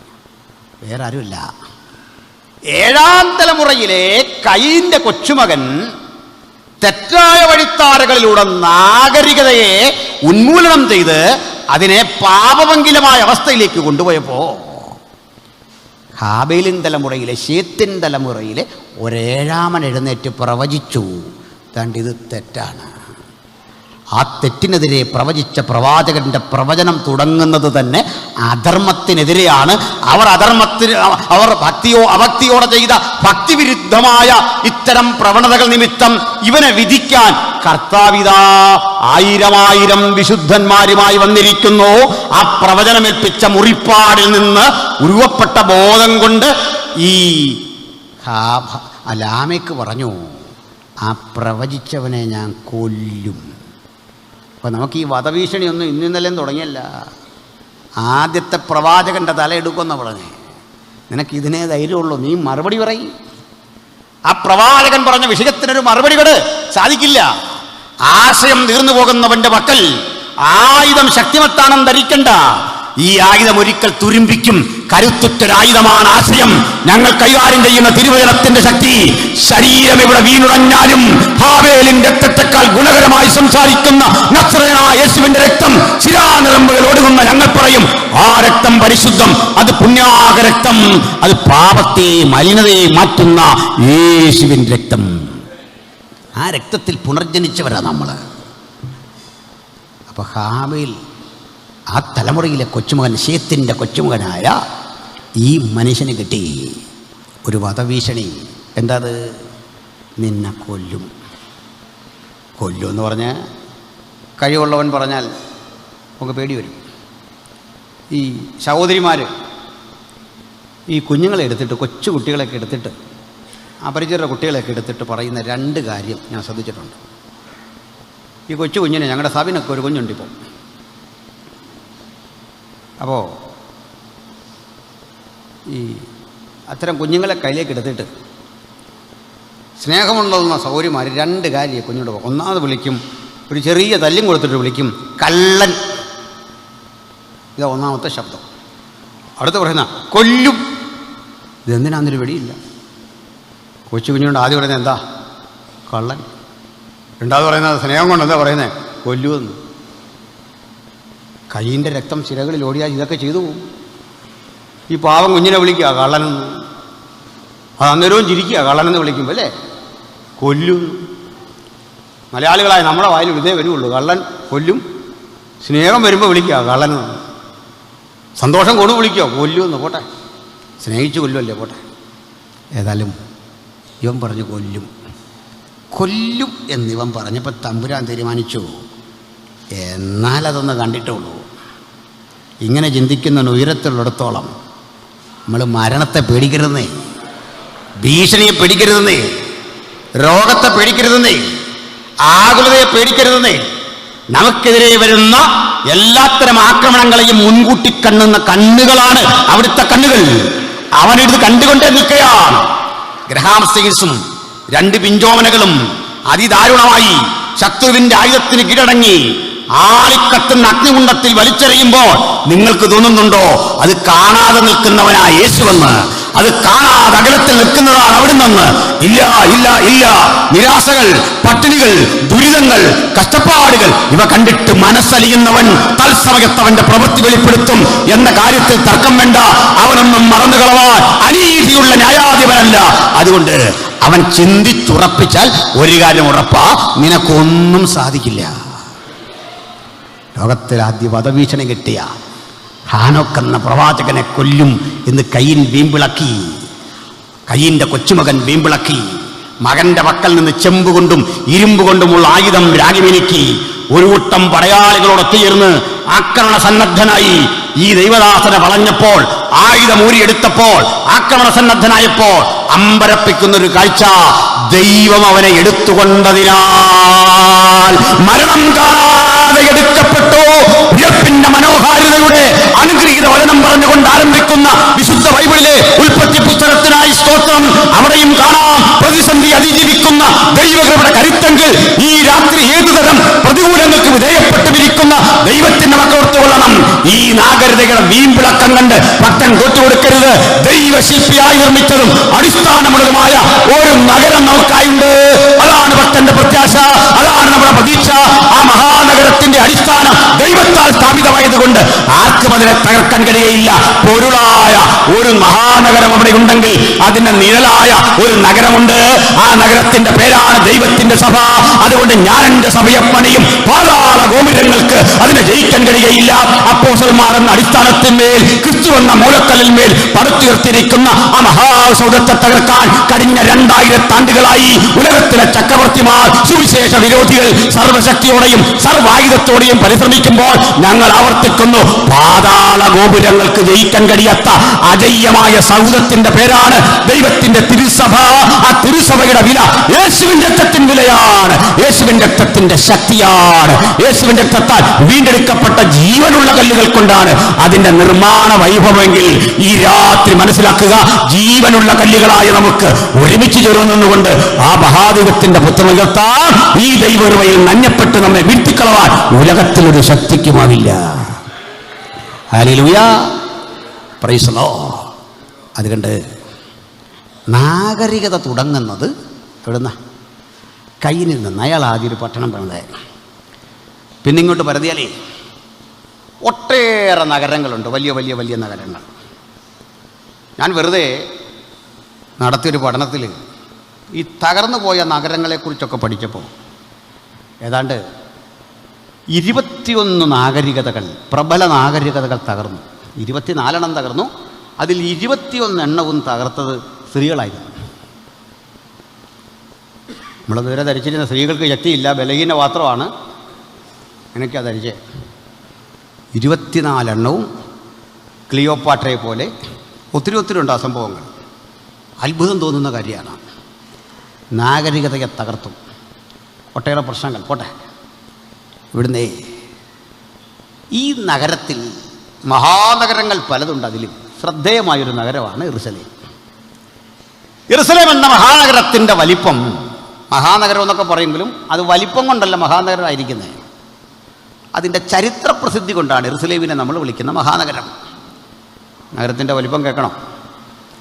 ഒരു 8.5 ഏക്കർ മാത്രമേ യെരുശലേം എന്ന നഗരത്തിനുള്ളൂ. ഞാൻ പല പ്രസംഗങ്ങളിൽ പറഞ്ഞുള്ളൂ. കേവലം 8.5 ഏക്കർ തികച്ചില്ല. 8.3 ഏക്കേഴ്സ്. എനിക്ക് തോന്നുന്നു ഇത് ഇടുക്കി ജില്ലയിലുള്ള ആരോ പോയ ആളെന്നാണ്. അതുകൊണ്ടാണ് ഈ സ്ഥലം കൂടിപ്പോയി. 8.5 ആയിട്ട് കൂടി. 8.3 ഉള്ളൂ. അളവ് വന്നപ്പോൾ അതിൽ കൂടി. രവീന്ദ്രൻ പട്ടയം എന്നൊക്കെ നമ്മൾ പറഞ്ഞു കേട്ടില്ല, ഇതുപോലൊരു സംഭവമാണ്. 8.3 ഏക്കേഴ്സ് ലാൻഡാണുള്ളത്. ഒരു മനുഷ്യൻ്റെ കാൽപാദത്തിൻ്റെ ആകൃതിയാണ്. 5 മലകളോട് കൂടിയൊരു നഗരമാണ്.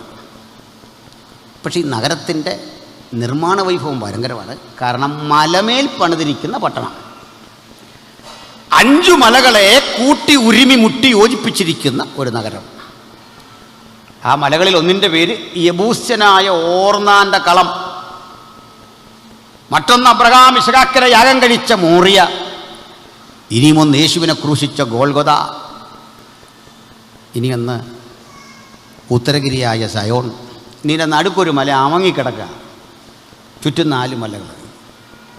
ഇതിൽ യബൂസ്യനായ ഓർന്നാൻ്റെ കളം ദാവീദ് വിലയ്ക്ക് വാങ്ങി അവിടം വൃത്തിയാക്കി. അതാണ് പിൽക്കാലത്ത് യെരുശലേം ദേവാലയമാക്കി പണിയാൻ ശലോമോൻ തയ്യാറെടുക്കുന്നത്. ഈ നഗരം ഒരു ഘട്ടം കഴിഞ്ഞപ്പോൾ അതിൻ്റെ പ്രൗഢി നശിച്ചു. അതിൻ്റെ കാരണം ദേവാലയമായിരുന്നു ആ നഗരത്തിൻ്റെ മഹത്വം. ദേവാലയം തകർത്തു, ആ നഗരത്തിൻ്റെ മഹത്വം പോയിപ്പോയി. ഈ ദേവാലയം തകർക്കാൻ കാരണം എന്താ? ദേവാലയത്തിലൊരു മഹത്വം ഉണ്ടായിരുന്നു, അത് ദൈവത്തിൻ്റെ തേജസ്സായിരുന്നു. പ്രവാചകൻ പറയാ, അവിടെ യാഗം നടന്നു, പാട്ട് നടന്നു, ആരാധന നടന്നു. പക്ഷെ ഞാൻ നോക്കിക്കൊണ്ടിരിക്കെ യഹോവയുടെ മഹത്വം ആലയത്തിൽ നിന്ന് ഉയർന്നു പോയി. അത് കിഴക്കൊലിവുമലയുടെ മീതെ നിൽക്കുന്നത് ഞാൻ കണ്ടു. അപ്പോൾ തേജസ് എവിടെ പോയി നിൽക്കുക? ഒലിവുമലയുടെ മീതെ. അപ്പോൾ തേജസ് പോയിട്ടും യാഗത്തിൻ്റെ കുറവില്ല. ഗംഭീരമായ പ്രോഗ്രാം ഇവിടെ നടക്കുന്നുണ്ട്. ഒരു ആലയം തകർന്നു. ആലയം തകരുമ്പോൾ പുതുനിയമം ഈ സ്ഥലത്തെ വിളിക്കുകയാണ് ആത്മീയമായി സോദോമെന്നും മിസ്രയീം എന്ന് പേരുള്ളതും അവരുടെ കർത്താവ് മരിച്ചതുമായിരിക്കുന്ന ഇടം. ഇതാ യെരുശലേമിന് ഇന്ന് പറയുന്നത്. ആളുകൾ ചിലരെങ്കിലും പറയാറുണ്ട് ഹോളി ലാൻഡ് എന്നൊക്കെ ചോദിക്കാറുണ്ട്. എന്നോട് സുഹൃത്തുക്കൾ ചോദിക്കാറുണ്ട്, ഈ ഹോളി ലാൻഡ് ട്രിപ്പ് ഉണ്ടോ? ഞാൻ പറയില്ല. Because there is no holy land. There is no holy land in this world. അതാ ക്രിസ്ത്യൻ വീക്ഷണം. ഈ ഭൂമിയിലെങ്ങും ഒരു ഹോളി ലാൻഡില്ലെന്ന്. ശരിക്കും പറഞ്ഞാൽ യെരുസലേമും പാമ്പാടിയും പരിശോധിച്ചാൽ നമുക്ക് തുല്യമാണ് രണ്ടും. ഒരു വ്യത്യാസമില്ല. ആ നഗരത്തിന് സവിശേഷതയില്ല, ആ നഗരത്തിന് ചരിത്ര പ്രസക്തിയുണ്ട്. അത് ഹോളി ലാൻഡ് അല്ല. കാരണം പ്രവാചകന്മാരെ കല്ലെറിയുകയും മുമ്പേ കടന്നു വന്ന് സൂചന നൽകാൻ വന്ന ആളുകളെ ഓടിക്കുകയും അവരുടെ ചുടുരക്തം കൊണ്ട് മലീവശമായി കിടക്കുന്ന ഈ നഗരത്തിൽ കോടിക്കണക്കിന് മനുഷ്യരുടെ വേദനയും കഷ്ടപ്പാടും ഒക്കെ നിമിത്തമുണ്ടായ പ്രത്യാഘാതങ്ങളുടെ ദുരന്ത ഭൂമി. ആ ഭൂമിയിൽ നിന്ന് യേശു ഒരു ദിവസം പറഞ്ഞു, ഞാൻ നിങ്ങളെ വിട്ടുപോവാം. കേട്ടവർക്ക് വലിയ വിഷമമൊന്നും വന്നില്ല. കാരണം യേശു ഇല്ലാതിരിക്കുന്നതായിരുന്നു അവരുടെ സന്തോഷം. പക്ഷേ യേശു ഒരു കാര്യം പറഞ്ഞു, ഞാനേ കീഴടങ്ങിപ്പോകുന്നുവെന്ന് ധരിക്കരുത്. പോയ ഞാൻ പോയതുപോലെ ഒരു ദിവസം ഇങ്ങ് വരും. പിന്നീട് വാക്യങ്ങൾ ഇതേ വാക്യങ്ങൾ കൂടെ കൂട്ടിച്ചേർത്ത് പറയാം, വെളിപ്പാടുസിലെ വാക്യങ്ങൾ കൂട്ടിച്ചേർത്ത് പറയാം. അന്നാളിൽ ഏത് കണ്ണും അവനെ കുത്തി തുളച്ചവരും അവനെ കാണും. ഭൂമിയിലെ ഗോത്രങ്ങളൊക്കെ അവനെ ചൊല്ലി വിലപിക്കും. വരുമെന്നുറപ്പ് പറഞ്ഞിട്ട് അവൻ്റെ പോക്കാണ്. 2000 വർഷമായിട്ട് അവിടുന്ന് വന്നില്ല. 2000 വർഷത്തെ താമസം വന്നിട്ടും ഇന്ന് യേശു വരുമെന്ന് കരുതി നമ്മളിങ്ങനെ ജീവിക്കാൻ കാരണം എന്താ? നിങ്ങൾ പറ. താമസിച്ചല്ല ഇത്രയും നാൾ. ഇന്നും നമ്മൾ ആശീർവാദം പറയും, ആമേൻ കർത്താവേ വേഗം വരണമേ. കേട്ട നാട്ടുകാരൻ ചോദിക്കുക, ഇത് 10ാം വർഷം നിങ്ങളിവിടെ കൺവെൻഷൻ നടത്തിയല്ലോ, ഞങ്ങൾ സ്ഥിരം കേട്ടല്ലോ, വേഗം വരണേ വേഗം വരണേ, എന്തേ വന്നില്ല? തിരിച്ചൊരു ചോദ്യം ഞങ്ങളുടെ ചോദിക്ക്, അവിടുന്ന് 10 വർഷമായി വന്നിട്ടും 2000 ആണ്ടായിട്ട് വാഗ്ദത്തം വന്നിട്ട് ഇന്നും വരാതിരുന്നിട്ടും ഞങ്ങൾക്ക് പ്രത്യാശയ്ക്കൊരു കുറവുമില്ല, ഒരു കുറവുമില്ല. ഉറപ്പായി വിശ്വസിക്കുന്നു അവിടുന്ന് വരും. എന്താ അങ്ങനെ വിശ്വസിക്കാൻ കാരണമെന്നറിയണ്ടേ? പറയാം. ചിലക്ക് വിശ്വാസം ഉണ്ടെങ്കിലും ആശങ്ക ഉള്ളവരുണ്ട് കേട്ടോ. സ്നാപകന് ഇച്ചിരി ആശങ്കയായിരുന്നു. സ്നാപകൻ യേശുവിനോട് ഒരിക്കലും ചോദ്യം ചോദിക്കുന്നുണ്ടായിരുന്നു. ജയിലിൽ പോയപ്പോഴാണ് ചോദിച്ചത്. വലിയൊരു മനുഷ്യനാണ്, ഒത്തിരി അറിവുള്ള മനുഷ്യനാണ്. ഒരു ദിവസം ചോദിക്കുകയാണേ. ഇതൊക്കെ ആണെങ്കിലും ശിഷ്യന്മാരെ പറഞ്ഞു വിട്ടു ജയിലിൽ വെച്ച് യേശുവിനെ കാണാൻ. ചെന്നിട്ട് പറഞ്ഞു, വരുവാനുള്ളവൻ നീ തന്നെയോ? ഞങ്ങൾക്കൊന്നറിയണം. സത്യത്തിൽ ഇത് ചോദിച്ച ശിഷ്യന്മാരുടെ സ്ഥാനത്ത് ഞാനായിരുന്നെങ്കിൽ യോഹന്നാനോട് ചൂടാവുമായിരുന്നു. എൻ്റെ സാറല്ലേ ആ യോർദാൻ്റെ കരയിൽ നിന്നുകൊണ്ട് പാവപ്പെട്ട ഞങ്ങളോട് പറഞ്ഞത് ലോകത്തിൻ്റെ പാപത്തെ ചുമക്കുന്ന ദൈവത്തിൻ്റെ കുഞ്ഞാണ്, സാറിൻ്റെ വാക്ക് കേട്ടിറങ്ങിയതാ, ഞങ്ങൾ വെള്ളത്തിലാവുമായിരുന്നല്ലോ. എന്താ സാറേ ഈ പഠിപ്പിച്ചത്? ജീവിതാനുഭവം ജയിലിലാക്കിയപ്പോൾ അവനോർത്തു, ഞാൻ പ്രസംഗിച്ചത് ബദ്ധന്മാർക്ക് വിടുതൽ, കുരുട്ടുകണ്ണുകൾക്ക് കാഴ്ച, ഇതൊക്കെ പ്രസംഗിച്ച ഞാനിതാ ജയിലിൻ്റെ ഉള്ളിൽ കിടക്കുക, എനിക്ക് പുറത്തു വരാൻ പറ്റുന്നില്ല. അതിന് ആത്മീയ കാരണമുണ്ട്, പറയാം. സ്നാപകൻ, താങ്കളെ ഈ ജയിലിട്ടടക്കാനൊരു കാരണമുണ്ട്. You are under the law. നീ നിയമത്തിന് കീഴിലാണ്, കൃപയ്ക്ക് കീഴിലല്ല. ന്യായപ്രമാണം അതിന് കീഴിലാണ് നീയെങ്കിൽ കൃപയ്ക്ക് കീഴിലാണ് പുതിയ നിയമം. മനസ്സിലായില്ല? ഒന്നുകൂടി പറയാം. നമ്മളെ ഒരു വിദേശ രാജ്യത്ത് പോയി ഒരു തെറ്റ് ചെയ്താൽ അവിടുത്തെ നിയമം വെച്ചാൽ വിധിക്കുന്നത്. മനസ്സിലായോ? അവിടുത്തെ നിയമം വെച്ചാൽ വിധിക്കുന്നത്. ഇന്ത്യയിൽ വന്നൊരു വിദേശി തെറ്റ് ചെയ്താൽ ഇന്ത്യയിലൊരു ശിക്ഷാ നിയമമുണ്ട്. അത് നടപ്പിലാക്കാൻ CRPC ഉണ്ട്, ക്രിമിനൽ പ്രൊസീജിയർ കോഡുണ്ട്. ഇതൊക്കെ വെച്ചാൽ നടപ്പിലാക്കുന്നത്. എവിടെയാണ് ഒഫൻസ് നടന്നത് അതിനനുസരിച്ചാണ്. സ്നാപകൻ, താങ്കളെ പിടിച്ചകത്തിട്ടു. താങ്കളുടെ പ്രസംഗം എന്താണെന്നറിയണ്ടേ? വിടുതൽ, കുരുട്ട് കണ്ണുകൾക്ക് കാഴ്ച, സ്വാതന്ത്ര്യം. പക്ഷെ താങ്കൾ സ്വപ്നം കണ്ട സ്വാതന്ത്ര്യം എന്താണെന്നറിയണ്ടേ?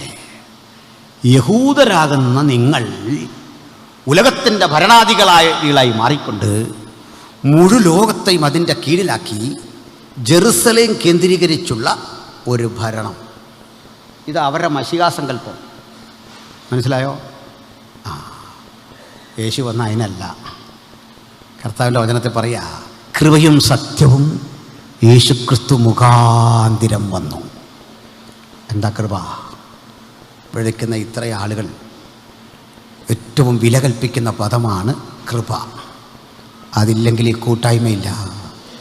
അനർഹരായ നമുക്ക് തന്ന ഔദാര്യത്തിൻ്റെ പേരാണ് കൃപ. ഈ രാത്രി അനുഭവിക്കുന്ന ദൈവകൃപ ഓർത്തിട്ട് പറയണം, ഒന്നും യോഗ്യതയല്ലേ, അവിടുത്തെ കൃപ ആയിരിക്കുന്നത് നിന്റെ കൃപ. അർത്ഥവത്തായ പദം കൊണ്ട് നമ്മെ വിലക്കി വാങ്ങിയ നസ്രായനായ യേശുവിന്റെ പുണ്യാകരക്തത്തിന്റെ വിലയാണ് ഞാനും നിങ്ങളും. അത് കൃപയാണ്. സഹോദരനെ പറയട്ടെ, ഇവിടെ സ്നാപകൻ ഇതിനകത്ത് കടന്നു. കാരണം അദ്ദേഹം ന്യായപ്രമാണത്താൽ ബന്ധിതനാണ്. പക്ഷേ യേശുവിൻ്റെ അടുത്ത് സംശയം ചോദിക്കാൻ ചെന്നപ്പോൾ ശിഷ്യന്മാർ ചോദിച്ചു, ഞങ്ങളുടെ ഗുരു ഒരു ചോദ്യം ചോദിച്ചിട്ടുണ്ട്. യേശു പറഞ്ഞു, പറയൂ, ചോദിക്കുക. വരുവാനുള്ളവൻ നീ തന്നെയാണോ? കർത്താവ് ക്ഷുഭിതനായൊന്നുമില്ല. കർത്താവ് പറയാണേ, മക്കളെ, നിങ്ങൾ അവിടെ ചെന്ന് ഇവിടെ കണ്ടതെന്തോ അത് പറയണം. കുരുടര് കാണുന്നുണ്ട്, ചെകിടര് കേൾക്കുന്നുണ്ട്, മുടന്തർ നടക്കുന്നുണ്ട്, ദൈവരാജ്യത്തിൻ്റെ ഘോഷണം ഞാൻ കൃത്യം ചെയ്യുന്നുണ്ട്. ആവശ്യക്കാർക്ക് അത് ആസ്വദിക്കാൻ പറ്റുള്ളൂ. മനസ്സിലായോ? അത് പറഞ്ഞുതരാം. നമ്മുടെ ജോൺസൺ സാറിനറിയാം, ഞങ്ങളൊരു ഡിബേറ്റിൽ ചില ബ്രദറൻ സഹോദരങ്ങളുടെ കാര്യം പറഞ്ഞു. നിങ്ങളുടെ ഈ പരിപാടിയെല്ലാം കൊള്ളാം, പക്ഷേ നിങ്ങളുടെ ഈ ആരാധനയൊക്കെ എന്താ ബഹളമാണ്. അത് കള്ളമാണ്. ഒരു ബഹളമൊക്കെ ഉണ്ടല്ലോ. ശ്മശാനത്തിൽ നിന്ന് പാടുന്നല്ലോ നമുക്ക് പാടാൻ നോക്കും. ആരാധനയ്ക്ക് വന്നിട്ട് ശവക്കോട്ടെ നിൽക്കുന്നില്ല, നിൽക്കാൻ നോക്കും. ഒക്കെയല്ല. നമ്മുടെ പാട്ടിന് അതിൻ്റെ ഒരു ചൂടും ഒരു ഗൗരവമൊക്കെ ഉണ്ട്. ഇല്ലെങ്കിൽ അത് പാട്ടാണോ? പിന്നെ പറയാണേ, നിങ്ങൾ ഈ അന്യഭാഷയൊക്കെ പറഞ്ഞു തുടങ്ങുമ്പോൾ ഒരു ചന്ത പോലല്ലേ അത്. ഇത് കേട്ട് കഴിയുക നമ്മുടെ കുറേ ആളിൽ ചൂടായി. നമുക്കിടെ കുറേ ചൂടന്മാരുണ്ട്. Johnson pastor ചൂടനാണ്. കഴിഞ്ഞ ഡിബേറ്റ് കഴിഞ്ഞപ്പോൾ എനിക്ക് മനസ്സിലായി. ആടി ഇരുന്നിട്ട് ലാസറച്ചാനും ഭയങ്കര ചൂടായി. ചാടി ഇരുന്നു. ഈ ഡിബേറ്റ് ഇരിക്കണേ എൻ്റെ സാറേ, അപാരമായ അസഹിഷ്ണുത വേണം. അപാരമായ സഹിഷ്ണുത. കാരണം ഞങ്ങളിവരെ ഇങ്ങനെ പ്രകോപിപ്പിച്ചൊരു ചെറിയ കളത്തിലേക്ക് കയറ്റുമ്പോഴായിരിക്കും നിങ്ങൾ ചൂടായി കയറി വരെ ചെയ്യരുത്. അവൻ തന്നെ അവന് കുഴി വെട്ടിയിരിക്കുക. കുഴിയുടെ വക്കത്ത് നിൽക്കുമ്പോൾ നിങ്ങൾ കയറി വരരുത്, പ്രശ്നം ഉണ്ടാക്കല്ലേ. കാരണം ഞങ്ങൾ മനഃപൂർവ്വം ഇങ്ങനെ അയച്ച് ഈ കബഡി കളിക്കുന്ന പോലെയാണ്. ഇങ്ങോട്ട് വാ വാ വാ കയറി വാ. കയറി ഇങ്ങോട്ട് വരുമ്പോൾ വളഞ്ഞൊരു പിടി അവൻ തരും. നമ്മുടെ കയ്യിലേക്ക് ആയുധം ഇങ്ങ് തരും. നമ്മൾ ആയുധം കൊണ്ടുപോകണ്ട, അവൻ്റെ തന്നെ ഇരിപ്പുണ്ട്. അതിങ്ങോട്ട് മേടിച്ച് ഒരു കൊട്ട, അതൊക്കെ തീരും. അത്രേ സംഗതിയുള്ളൂ. ഇത് വലിയ കാര്യമൊന്നുമില്ല. അപ്പോഴേറ്റം ചോദിക്കുക, നിങ്ങളുടെ ഈ ആരാധനയൊക്കെ ചന്ത പോലാണ്. നമ്മുടെ സഹോദരന്മാർ കുറേ പേര് ചൂടായപ്പോൾ ഞാൻ പറഞ്ഞു, അദ്ദേഹം പറഞ്ഞു ശരിയാണ്. Our worship is like a market place. What is happening in a market? The same thing happening in our church. ഞങ്ങളുടെ ചർച്ചിൽ ചന്ത പോലെയാണ്. ഞാനിപ്പോൾ ശുശ്രൂഷിക്കുന്ന പാമ്പാടി സഭ നമ്മുടെ ചന്തയുടെ അടുത്താണ്. നിങ്ങൾ പറയാറ് ആ ചന്തയിൽ നടക്കുന്ന ശബ്ദം പോലെയാണ് ഇതിനകത്തെന്ന് പറഞ്ഞാൽ ഞാൻ 100% പറയും വെൽ സെറ്റ്. പിന്നെ കാരണം അറിയോ, ഇവിടെ ചന്തയുടെ പുറത്തു വഴി പോകുന്നവനാ ചന്തയെന്ന് കേട്ട ബഹളം. ചന്തയ്ക്കകത്ത് കയറിയിട്ടുണ്ടോ? ഒരുത്തൻ നാരങ്ങ വിൽക്കുന്നു, ഒരുത്തൻ പച്ചക്കറി വിൽക്കുന്നു, ഒരുത്തനത് മേടിക്കുന്നു. അവിടെ ബഹളമല്ലെന്ന്, കമ്മ്യൂണിക്കേഷൻ. മനസ്സിലായില്ലേ? ആവശ്യക്കാരൻ സാധനം മേടിച്ചുകൊണ്ട് പോവാന്ന് പുറത്തുനിന്ന് കേട്ടപ്പോൾ നിനക്ക് തോന്നുക ചന്തയാന്ന്. മനസ്സിലായില്ലേ? ആവശ്യമുള്ളവനെ കൊണ്ട് പൈസ കൊടുക്കുന്നു, അത് വാങ്ങുന്നു, നല്ല ക്വാളിറ്റിയുള്ള സാധനം. മനസ്സിലായില്ലേ? അത് ഈ പഴയവനെ അടിച്ചടിച്ചടിച്ച് നിനക്കിത് മനസ്സിലാവുമല്ലോ. ഫ്രഷ് സാധനം പിടികിട്ടുകയല്ല. ഇത് വന്ന് വാങ്ങണം, ഇതിനകത്ത് കയറി നോക്കണം, ഇവിടെ എന്താ നടക്കുന്നത്. Communication, real communication. അത് നടക്കുക. ഉയരത്തിലെ ദൈവത്തോട് ഞങ്ങൾ സംസാരിച്ചുകൊണ്ടിരിക്കുക, സർവശക്തനോട് സംസാരിച്ചുകൊണ്ടിരിക്കുക. അവിടുത്തെ ദൂതഗണം മനസ്സിലാക്കാത്തൊരു ഭാഷയിൽ, മറ്റാർക്കും പിടികിട്ടാത്തൊരു ഭാഷയിൽ, അന്യഭാഷയിൽ സംസാരിക്കുന്നവൻ തനിക്ക് താൻ ആത്മീക വർധന വരുത്തുന്നു. അവർ മനുഷ്യരോടല്ല ദൈവത്തോടത്രേ സംസാരിക്കുന്നത്. ആരും തിരിച്ചറിയുന്നില്ല. Price the Lord. ഒരു സഹോദരൻ ചോദിച്ചതാണ്, യേശു വരുന്നത് വരെ ഈ വരങ്ങളൊക്കെ ഉണ്ടെന്ന് ബൈബിളിൽ നിന്നൊരു വാക്യം തരാമോ? ഇതാ പിടിച്ചോ, നമ്മൾ മനസ്സിൽ ഓർത്താൽ മതി. ഇതൊക്കെ മനസ്സിൽ ഓർത്തിരിക്കണം. 1 കൊരിന്ത്യർ 1:7. എന്താ പറയാൻ തരണ്ടേ? ഇങ്ങനെ നിങ്ങൾ ഒരു കൃപാവരങ്ങളിലും കുറവില്ലാത്തവരായി യേശുക്രിസ്തുവിൻ്റെ പ്രത്യക്ഷത കാത്തിരിക്കുന്നു. ഒന്നിലും കുറവില്ലെന്ന് പ്രത്യക്ഷത കാത്തിരിക്കുകയാണ്. അതുവരെ, അന്ന് വരെ ഈ വരങ്ങളുണ്ട്. മനസ്സിലായോ? യേശു വരുന്നത് വരെ. കാരണം അപൂർണനായ എനിക്ക് പൂർണ്ണനായ ദൈവത്തിൻ്റെ സാന്നിധ്യം, ആ കൃപകളെ ജനങ്ങളിൽ സന്നിവേശിപ്പിക്കാൻ അവിടുത്തെ വരങ്ങൾ ആവശ്യമുണ്ട്. മനസ്സിലായില്ലേ? ഇന്ന് രോഗമുള്ളത് കൊണ്ട് രോഗശാന്തി വേണം, അല്ലേ? അങ്ങനെയാണ്. അപ്പോൾ ഒരാൾ എന്നോട് ചോദിച്ചു, അങ്ങനെയാണെങ്കിൽ രോഗിയെ കൊണ്ട് നമ്മുടെ കയ്യിൽ തരാം, ആ സ്പോട്ടിൽ സൗഖ്യമാക്കാം എന്നൊരു വയ്യാത്ത മനുഷ്യൻ്റെ പടമൊക്കെ ഇട്ടു. ഞാൻ പറഞ്ഞതൊരു ഡിബേറ്റല്ലേ, അങ്ങോട്ടും ഇങ്ങോട്ടും ചെയ്യണം. അപ്പം നിങ്ങൾ പറയുന്ന കുറേ വരങ്ങളുണ്ടല്ലോ, നിൽക്കാത്തല്ലേ വരം, അതിലൊന്നാ സഹായം ചെയ്യാനുള്ള വരം. ഞാൻ ഈ സ്റ്റേജിൽ കൊണ്ടുവന്ന് ചീഫ് സെക്രട്ടറിയെ നിർത്താം, നിങ്ങൾ സഹായം ചെയ്യാൻ വരമുള്ള ആളിനെ കൊണ്ട് നിർത്തണം, ഈ കേരളത്തിൻ്റെ കടം അങ്ങ് വീടി തരണം. അതങ്ങനല്ലല്ലോ. ഞാൻ പറഞ്ഞു ഇതിങ്ങനെയല്ലല്ലോ. അതെന്താ അങ്ങനെ പറയുന്നത്? അത് ഇതങ്ങനെ പറഞ്ഞുകൊണ്ടാണ് ഇതിങ്ങനെ പറയുന്നത്. സഹോദരൻ, ഈ വരം മാജിക്കൊന്നും അല്ലെന്നേ, ഇത് മന്ത്രവാദി ചെയ്യുന്ന പോലെ ട്രിക്കൊന്നും അല്ലെന്നേ, ഇതേ നമ്മൾ ഈ കാണിക്കുന്ന തരത്തിലെ കൈക്രിയകളൊന്നും അല്ലെന്നേ. ഇതൊക്കെ ആളിൽ തെറ്റിദ്ധരിക്കാനൊക്കെ കാരണം ഈ സുഗതനെ പോലുള്ള ഒരു പണിയാണെന്ന് എനിക്കറിയാം. മനസ്സിലായില്ലേ? സുഗതനൊക്കെ ഇങ്ങനെ ഒത്തിരി പണി ചെയ്തതിൻ്റെ കുഴപ്പമാണ്, അത് നമുക്കറിയാം. അതുകൊണ്ട് അത് ഞങ്ങൾ സമ്മതിക്കുന്നു. സുഗതൻ്റെ കെട്ടോട്ട് പോട്ടാനും പോകുന്നില്ല, അത് വേറെ കാര്യം. അതുകൊണ്ട് ഇതൊക്കെ വിട്, നിങ്ങളെ ഞങ്ങൾ ആ അക്കൗണ്ടിൽ ചേർക്കാതെ. ഇത് വേറെയാ സംഗതി. ഇത് മാനുഫാക്ചർ ചെയ്ത കമ്പനി വേറെയാ. 33 തിരുവയസിലെ ചുടുരക്തം കൊണ്ട് രൂപപ്പെടുത്തി വെച്ച അവിടെ മാനുഫാക്ചർ ചെയ്ത ഉൽപ്പന്നങ്ങൾ എവിടെ ഇരിക്കുന്നേ? അതുകൊണ്ട് അവിടുത്തെ പുനരാഗമനം വരെ ആ കൃപകൾ സന്നിവേശിപ്പിക്കുന്ന ഒരു സമൂഹമാണ് യേശുവിൻ്റെ അനുഗാമികൾ. Price the Lord. അപ്പോഴേ നിത്യത ചെല്ലുന്നത് വരെ ഇത് വേണമെന്നും. എന്താ കാരണം? പറയാം. ഈ നിത്യത ചെന്ന് കഴിഞ്ഞാൽ പിന്നെ നമുക്ക് രോഗശാന്തി വേണ്ട. വേണോ? സ്വർഗത്തിൽ ചെന്ന് കഴിഞ്ഞാൽ രോഗശാന്തി? സ്വർഗത്തിൽ നിൽക്കും ഒരുത്തം വന്നിട്ട് പറയാം, നടുവിനെ ഒരു കെട്ടുണ്ട്, ഇപ്പോൾ കർത്താവ് ആ കെട്ടഴിക്കാൻ പോവാണേ, റൈറ്റിനോ ഇങ്ങോട്ടൊന്ന് മാറിയുന്നേ. ഈ ട്രിക്കൊക്കെ നമ്മൾ കണ്ടതാ. ഇങ്ങോട്ടൊന്ന് മാറിയുന്നേ, ഒന്ന് ചാടിക്ക്. മനസ്സിലായില്ലേ? ഞങ്ങളുടെ ഒരു ദേവാസൻ ഈ തിരുവല്ലയിലുണ്ടാകും, ജോൺസൺ കണ്ണൂരിനറിയാം, 2 പേർക്കും അറിയാം.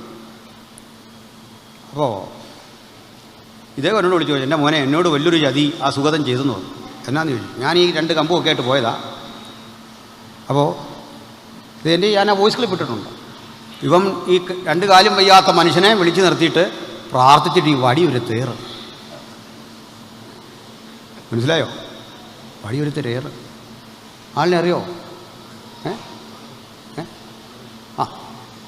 അപ്പോൾ ബാബുതലവടി എന്നാണ് ദിവാസൻ്റെ പേര്. ഞാൻ വീഡിയോ ഇട്ടങ്ങൾ പറയാം. വടി പോയ ദിവാസൻ്റെ പേര്. അദ്ദേഹം ഇങ്ങനെ നിൽക്കുക, എണ്ണീക്ക് കിടക്ക നിൽക്കെന്നൊക്കെ പറഞ്ഞു. അവസാനം വടിയുമില്ല, സൗഖ്യമില്ല. വടി 2 എടുത്ത് ദൂരെ എറിഞ്ഞു. 3-4 പറമ്പ് അപ്പുറത്ത് ഇവൻ കാറേ കയറി സ്ഥലം വിട്ടു. അതേപോലെ എൻ്റെ ദിവാസനെ ഞാൻ വിഷമിച്ച് പോയിട്ട് കൊച്ചി എടുക്കണേ വിളിച്ചു പറഞ്ഞു, കുഞ്ഞെ അപ്പച്ചൻ്റെ വടി 2 പറമ്പ് അപ്പുറത്ത് കിടപ്പുണ്ട്, ഇനി എടുത്തോളൂ വാ. അദ്ദേഹം കരഞ്ഞോണ്ടാണ് പറഞ്ഞത്. ഞാൻ ആ വോയിസ് ക്ലിപ്പ് ഇട്ടിട്ടുണ്ട്. ഒരു ദിവസം എന്നെ ഈ സുഗതൻ എൻ്റെ മുമ്പിൽ ഇങ്ങനെ വന്നിരുന്ന് തന്ന് ഒരു പ്രസംഗവേദി. ഞാൻ പറഞ്ഞു, നീ ആ വടിയുടെ കാശെങ്കിലും ആ പാവം മനുഷ്യന് കൊടുക്കണം.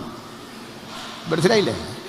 ഇങ്ങനെ ഇരിക്കുക. വീഡിയോ നിങ്ങൾ കണ്ടുണ്ടോ? ഷമീർ കൊല്ലോ ഞാനും ഒക്കെ ഉണ്ടോ, ജോബി ടി അലക്സും ഒക്കെ ഉണ്ട്. ആ വടിയുടെ പണമെങ്കിലും ആ പാവം മനുഷ്യന് കൊടുക്കണം. നീ സൗഖ്യമൊന്നും കൊടുത്തില്ലെങ്കിലും കുഴപ്പമില്ല, പോട്ടെ.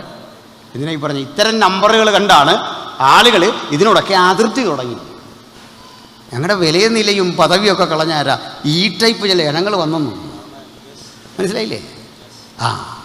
അപ്പോൾ ഏതായാലും ഞാനതിലേക്ക് നീട്ടണില്ല. നിത്യതയിൽ ചെന്നാൽ നമുക്ക് പിന്നെ രോഗശാന്തി വേണ്ട ഉദ്യോഗസ്ഥന്മാരെ. എന്താ കാരണം? രോഗം അവിടെ ഇല്ല. ഇവിടെ എന്തിനാ വേണ്ടത്? ഇവിടെ വേണ്ടതേ രോഗമുള്ളിടത്ത് രോഗശാന്തി വേണം. അപ്പോഴും ദൈവത്തിൻ്റെ രോഗശാന്തി വിശ്വാസത്താൽ അനുഭവിക്കുന്ന ആയിരക്കണക്കിന് ദൈവമക്കൾ ഇന്ന് രാത്രി ഇവിടെ ഉണ്ട്. Hallelujah, praise the Lord. ഇവിടെ ഇരിപ്പുണ്ട്. ഞാൻ പറഞ്ഞുതരാം. മരണത്തെ മുഖാമുഖം കണ്ടിട്ട് അത്ഭുതകരമായി രക്ഷപ്പെട്ട, മരണത്തെ ഫേസ് ടു ഫേസ് അഭിമുഖീകരിച്ചിട്ട് കൃത്യമായി രക്ഷപ്പെട്ട് ആ ഉറപ്പുള്ളവർ, അനുഭവമുള്ളവരെന്ന് കൈപൊക്കിക്കുക. അനുഭവമുള്ളവർ മരണത്തെ കണ്ടിട്ട് അത്ഭുതകരമായി. ഇത് ഞങ്ങളുടെ ജീനോ കൈപൊക്കി. കറക്റ്റാണ്. എന്തായിരുന്നു ഒരു 5-8 മാസം മുമ്പ് തല മുഴുവൻ പൊഴിഞ്ഞ്, കണ്ണുകൾ കുഴിഞ്ഞ്, വല്ലാത്തൊരവസ്ഥയിൽ വലിയ ഭയത്തിലേക്ക് കടന്നുപോയി. പക്ഷെ കർത്താവ് തൊട്ട് സൗഖ്യമാക്കി. ആ മനുഷ്യനാണ് എനിക്ക് വീട് പണിത്. ആ കൊടും ചൂടത്തിരുന്ന് ഈ പണി ചെയ്യുമ്പോൾ ഒരാശങ്കയും കൂടാതെ ശരീരത്തെ സൂക്ഷിച്ച മഹാദൈവം ഇന്നും ജീവിക്കുന്നു. ഒരു ജിനമല്ല, ഇനിയുമുണ്ട് നിരവധി പേർ. എൻ്റെ സഭയിലൊരു പിതാവുണ്ട്. ഈ പ്രസ്ഥാനം രൂപപ്പെടുമ്പോൾ മരണാസന്നനായി കിടക്കുകയാണ് മെഡിക്കൽ കോളേജിൽ. ഇന്നും ആരോഗ്യത്തോടെ വീര്യത്തോടെ ഇവിടെ ഇരിപ്പുണ്ട്, ഇവിടെ ഈ സ്ഥലത്തിരിപ്പുണ്ട്. പ്രൈസലോ. ഒന്നും രണ്ടും പേരല്ല, നിരവധി നിരവധി ആളുകൾ വിശ്വാസത്താൽ ഈ ദൈവകൃപ ആസ്വദിക്കുന്നുണ്ട്. എന്നാൽ സ്വർഗത്തിൽ ചെല്ലുമ്പോൾ ഇത് വേണ്ടാത്തത് രോഗമില്ലാത്തൊരു ശരീരത്തിലാണ് നമ്മൾ ഉയർക്കുന്നത്. അതുകൊണ്ടാണ് നിത്യത ചെല്ലുമ്പോൾ നമ്മളിങ്ങനെ നിൽക്കുമ്പോൾ ഒരാൾ വന്നിട്ട് പറയാ, മകനെ ഇന്ന് രാത്രി എൻ്റെ ആലോചന നിന്നോട് അറിയിക്കട്ടെ, പോടാന്ന് പറഞ്ഞു. എടി ഇവിടെ അതിൻ്റെ ആവശ്യമില്ലെന്ന്. കാരണം നമ്മളിപ്പോൾ ഇവിടെ എത്തി. പ്രവചനങ്ങളുടെ പൊരുളായവനെ, വെളിപ്പാടിൻ്റെ സാക്ഷാത്കാരമായവനെ ഇങ്ങനെ കൺമുമ്പിൽ കണ്ടപ്പോൾ പൂർണ്ണമായത് ഞാൻ അനുഭവിച്ചുകൊണ്ടിരിക്കുക, അംശമായത് എന്നിൽ നിന്ന് നീങ്ങിപ്പോയിരിക്കുക, പൂർണ്ണതയിലൊക്കെ എത്തിയിരിക്കുക. ആ അനുഭവത്തിൻ്റെ തുടക്കത്തിൽ നമ്മളിങ്ങനെ കർത്താവിനെ കണ്ട് കണ്ട് കണ്ട് ഇങ്ങനെ ആസ്വദിച്ചു കൂടെ നടക്കുക, നിത്യത. യോഹന്നാനോട് പറഞ്ഞു, വാ. യോഹന്നാൻ ഇതെല്ലാം കണ്ടും കേട്ടുമൊക്കെ പോകുന്ന വഴിക്ക് ഇടയ്ക്കിടയ്ക്ക് കരയുന്നുണ്ട്. ഞാൻ ഏറ്റവും കരഞ്ഞു. ആദ്യത്തെ കരച്ചിൽ കണ്ടപ്പോൾ മൂപ്പന്മാരിലൊരുത്തൻ എന്നോട് വന്നിട്ട് പറഞ്ഞു, കരയരുത്. ഈ കരയരുതെന്ന് നമുക്കെല്ലാം പറയാൻ എളുപ്പമാണ്. സ്വന്തം അനുഭവം വരുമ്പോഴാണ് മനസ്സിലാക്കുന്ന കരയണോ വേണ്ട എന്നല്ലേ. ആരെങ്കിലും മനുഷ്യൻ മുൻകൂട്ടി തീരുമാനിച്ചിട്ടാണ് കരയുന്നത്. ഒരു 10 മിനിറ്റ് കരയണമല്ലോ വൈകിട്ട്, അങ്ങനെയാണോ? ഒരാളായല്ലോ ഒന്ന് കരഞ്ഞിട്ട് 10 മിനിറ്റ് ഒന്ന് കരയാം. അങ്ങനല്ലെന്നേ, അങ്ങനെ കരയാനൊന്നും പറ്റിയില്ല. സാന്ദർഭികമാണത്. ചില പ്രചോദനങ്ങൾ അതിനൊരു അടിസ്ഥാനം. യോഹന്നാൻ കരഞ്ഞു. കരയരുത്. കാരണം കരച്ചിലില്ലാത്ത, ദുഃഖമില്ലാത്ത ഒരു ലോകത്തിലേക്ക് നമ്മൾ പറിച്ചു നട്ടു. ചെറിയൊരു ആശ്വാസം പ്രതീക്ഷിച്ച് ചെന്നൊരു സ്ഥലം കേട്ടോ. യോഹന്നാന് വലിയ സന്തോഷം. സഹപ്രവർത്തകരെല്ലാം കണ്ടു. അത് തന്നെ വലിയ സന്തോഷം അല്ലേ. വേണ്ടപ്പെട്ടവരെല്ലാം കണ്ടു. എന്തൊരാനന്ദമാണ് നിത്യതയിൽ ചെല്ലുമ്പോൾ. മൺമറഞ്ഞു പോയ കോടാനുകോടി വിശുദ്ധന്മാരെ ആരും പരിചയപ്പെടുത്താതെ നമുക്കൊന്ന് തിരിച്ചറിയാവുന്നു. ഹല്ലേലൂയ. പൗലോസിനെ കണ്ട ഇത് പൗലോസാണെന്ന് ഒരാൾ പരിചയപ്പെടുത്തണ്ട. നമ്മൾ ചിരകാല പരിതരെ പോലെ വിളിക്കും, ഓ പൗലോസ്, ഓടിച്ചെല്ലും. അദ്ദേഹം നമ്മളെയും കെട്ടിപ്പുണരും. എന്താ കാരണം എന്നറിയണ്ടേ? നിത്യതയുടെ അറിവിൻ്റെ കനം അതാണ്. അത് ഗ്രഹിച്ചിട്ടാണ് പറഞ്ഞേ, ഓ നിത്യതയുടെ അറിവിൻ്റെ കനം, അതിൻ്റെ ആഴം, അതിൻ്റെ വീതി, അതിൻ്റെ പരപ്പ്, അതെത്രമാത്രം ആർക്കും വർണ്ണിച്ചുകൂടാത്ത നിത്യതയുടെ അറിവതാണ്. ആ വലിയ ജ്ഞാനത്തിലേക്കാണ് തൻ്റെ മക്കളെ ദൈവം പറിച്ചു നടാൻ പോകുന്നത്. ആ കാലം സമാഗതമായിരിക്കുകയാണ്. അങ്ങനെ നമ്മെക്കൊണ്ട് പുനർവിന്യസിച്ചിരിക്കുന്ന ആ ലോകത്തെ അനവധി കാഴ്ചകൾ അതെല്ലാം കണ്ടു. ആ കാഴ്ചകൾ കണ്ട് കണ്ട് പുസ്തകം അവസാനിക്കുന്നിടത്തേക്ക് യോഹന്നാൻ ചെല്ലുമ്പോൾ ഒരു പുതിയ നാഗരികത കണ്ടു. 22:1 മുതൽ ഒന്ന് വായിച്ചാട്ടെ. വീഥിയുടെ നടുവിൽ ദൈവത്തിന്റെയും കുഞ്ഞാടിന്റെയും സിംഹാസനത്തിൽ നിന്ന് പുറപ്പെടുന്നതായി പളുങ്കുപോലെ ശുഭ്രമായ ജീവജല നദിയും അവൻ എന്നെ കാണിച്ചു. പളുങ്ക് പോലെ മനോഹാരിതയുള്ള ഒരു ജീവജല നദി അവൻ എനിക്ക് കാണിച്ചു തന്നു. ലോകത്ത് ഈ ഒരു നദി മറ്റെങ്ങുമില്ല. ലോകത്തനവധി വെള്ളമുണ്ട്. വെള്ളത്തിന് മനുഷ്യൻ ഓരോ പേരിടും. നമ്മുടെ നാട്ടിൽ പണ്ടൊരു സോപ്പുണ്ടായിരുന്നു. ആ സോപ്പിൻ്റെ പരസ്യം ഗംഗാജലത്തിലുണ്ടാക്കിയതാണ്. ഈ ഗംഗാജലം നേരിട്ട് കണ്ടവനാ ഞാൻ. ആ ഗംഗാജലം കണ്ടാൽ പിന്നെ ഒരു സോപ്പ് ഇട്ട് കുളിക്കില്ല. ചീഞ്ഞഴുകിയ ശവശരീരങ്ങൾ, അത് കടിച്ചു പറിക്കുന്ന നായ്ക്കൾ, മനുഷ്യരിങ്ങനെ ജലസമാധി എന്ന പേരിൽ ഇങ്ങനെ ഒഴുകിപ്പോകുന്ന ശവശരീരങ്ങളെ ഒരു വറ്റം താടി നീട്ടി വളർത്തിയ ആളുകൾ ഓടിച്ചെന്ന് പറിച്ചെടുത്ത് മരിച്ചുപോയ മനുഷ്യൻ്റെ മാംസം കടിച്ചു തിന്നുന്ന കാഴ്ച കണ്ടിട്ട് ഓക്കാനം വന്നവനാ ഞാൻ. എന്നെ കുറ്റം പറഞ്ഞിട്ട് കാര്യമില്ല. ഞാൻ മനുഷ്യനായിപ്പോയി, അതുകൊണ്ടാണ്. നിനക്കത് തോന്നാഞ്ഞതേ, നീ മനുഷ്യനായില്ല, അതുകൊണ്ടാണ്. മനസ്സിലായില്ലേ? സ്തോത്രം. മനുഷ്യനെ ഇങ്ങനെ കടിച്ചു തിന്നെയാണ്. അവിടുത്തെ ഒരു വ്രതമാണ്. ഇത് ഒഴുകുന്ന സംഗതിയാ ഈ നദി. ലോകത്തിലെ സകല നദി ഇതുപോലെ മാലിന്യം നിറഞ്ഞതാണ്. അപൂർവമായിട്ട് പാശ്ചാത്യ രാജ്യങ്ങളിലൊക്കെ മനുഷ്യൻ നദി വൃത്തിക്ക് സംരക്ഷിക്കാറുണ്ട്. അതൊരു സത്യമാണ്. എന്നാൽ ലോകത്തൊരു നദിക്കും ഔഷധദായകമായ ഒരു ഗുണവുമില്ല. ലോകത്തിൽ കിട്ടാവുന്ന മനോഹരമായൊരു വെള്ളമുണ്ട്. അത് ഗലീലക്കടലിലെ വെള്ളം. ആ വെള്ളത്തിൽ നിന്ന് നമ്മുടെ യോർദാൻ നദി പുറപ്പെടുന്നേ. മനോഹരമാണ് ആ ജലം. മിഡിൽ ഈസ്റ്റിലെ ഒരേ ഒരു ശുദ്ധജല തടാകം. 3.5 മൈൽ വീതി, 14 മൈൽ നീളം. പക്ഷെ ഈ വെള്ളം ഒഴുകിച്ചെന്ന് ഏറുന്ന എവിടാന്നറിയണ്ടേ? താഴെ ചാവുകടലിൽ, ലോകത്തിലെ ഏറ്റവും സാന്ദ്രത കൂടിയ ജലം, സകലവിധ ഒരു ജീവജാലങ്ങൾക്കും വസിക്കാൻ കഴിയാത്ത ഡെഡ് സീ. ഏതെങ്കിലും ഒരു മത്സ്യം അതിലേക്ക് ചാടിയാൽ ആ മത്സ്യം ഈ വെള്ളം അതിനെ കരക്കടിച്ച് പുറത്തു കളയും. ആ മത്സ്യത്തെ ഭക്ഷിക്കാൻ ഉറുമ്പ് പോലും അടുത്തു വരില്ല, അത്ര ഉപ്പുരസം. ദൈവജനം പറയാ. പക്ഷെ ഇതിൻ്റെ തീരത്തെ ഏൻ ഗതി മുതൽ ഏൻ എഗ്ലയും വരെ ഒരു ദിവസം മീൻപിടുത്തം നടക്കുമെന്ന്. നിത്യതയുടെ ആ സംവിധാനമെല്ലാം ദൈവം പുനഃസ്ഥാപിക്കുമ്പോൾ നാടിന്റെ സ്ഥിതി മാറും, നഗരത്തിന്റെ സ്ഥിതി മാറും. സമഗ്രമായൊരു പരിഷ്കരണത്തിന് ഈ ലോകം വേദിയാകും. സമയ ദൗർലഭ്യം കൊണ്ട് എനിക്ക് ആ വഴി പോകാൻ കഴിയുന്നില്ല. ഒന്ന് പറഞ്ഞ് ബോധ്യപ്പെടുത്തട്ടെ. ഭക്തനെ കൊണ്ടൊരു നദി കാണിച്ചു, ജീവജല നദി. ഈ നദിയെപ്പറ്റി എത്ര പഠിച്ചാലും നമുക്ക് പിടിതരാത്ത ചില ഘടകങ്ങളുണ്ട്. അതിലൊന്നാണ് ഇത് ഒഴുകിച്ചേരാൻ ഒരിടമില്ല. ഈ നദിക്കൊന്ന് ചേരണമല്ലോ എങ്ങോട്ടെങ്കിലും, ഒഴുകിച്ചേരണ്ടേ. സമുദ്രത്തെ നോക്കി അതിനെ കണ്ടില്ല. സമുദ്രമില്ല, വെള്ളം ഒഴുകുകയും ചെയ്യണം. ലോകത്തിലെ സകല വെള്ളവും ഏതെങ്കിലും ഒരു രൂപത്തിൽ കായലിലോ കടലിലോ ചേരണം. കായലും ചെന്ന് കടലിനോട് ഒട്ടിയാണ് കിടക്കുന്നത്. അപ്പൊ ഈ വെള്ളം ചെന്ന് ചേരാനൊരിടം വേണം, നദിക്ക് ചെന്ന് ഇറങ്ങാനൊരു സ്ഥലം വേണം.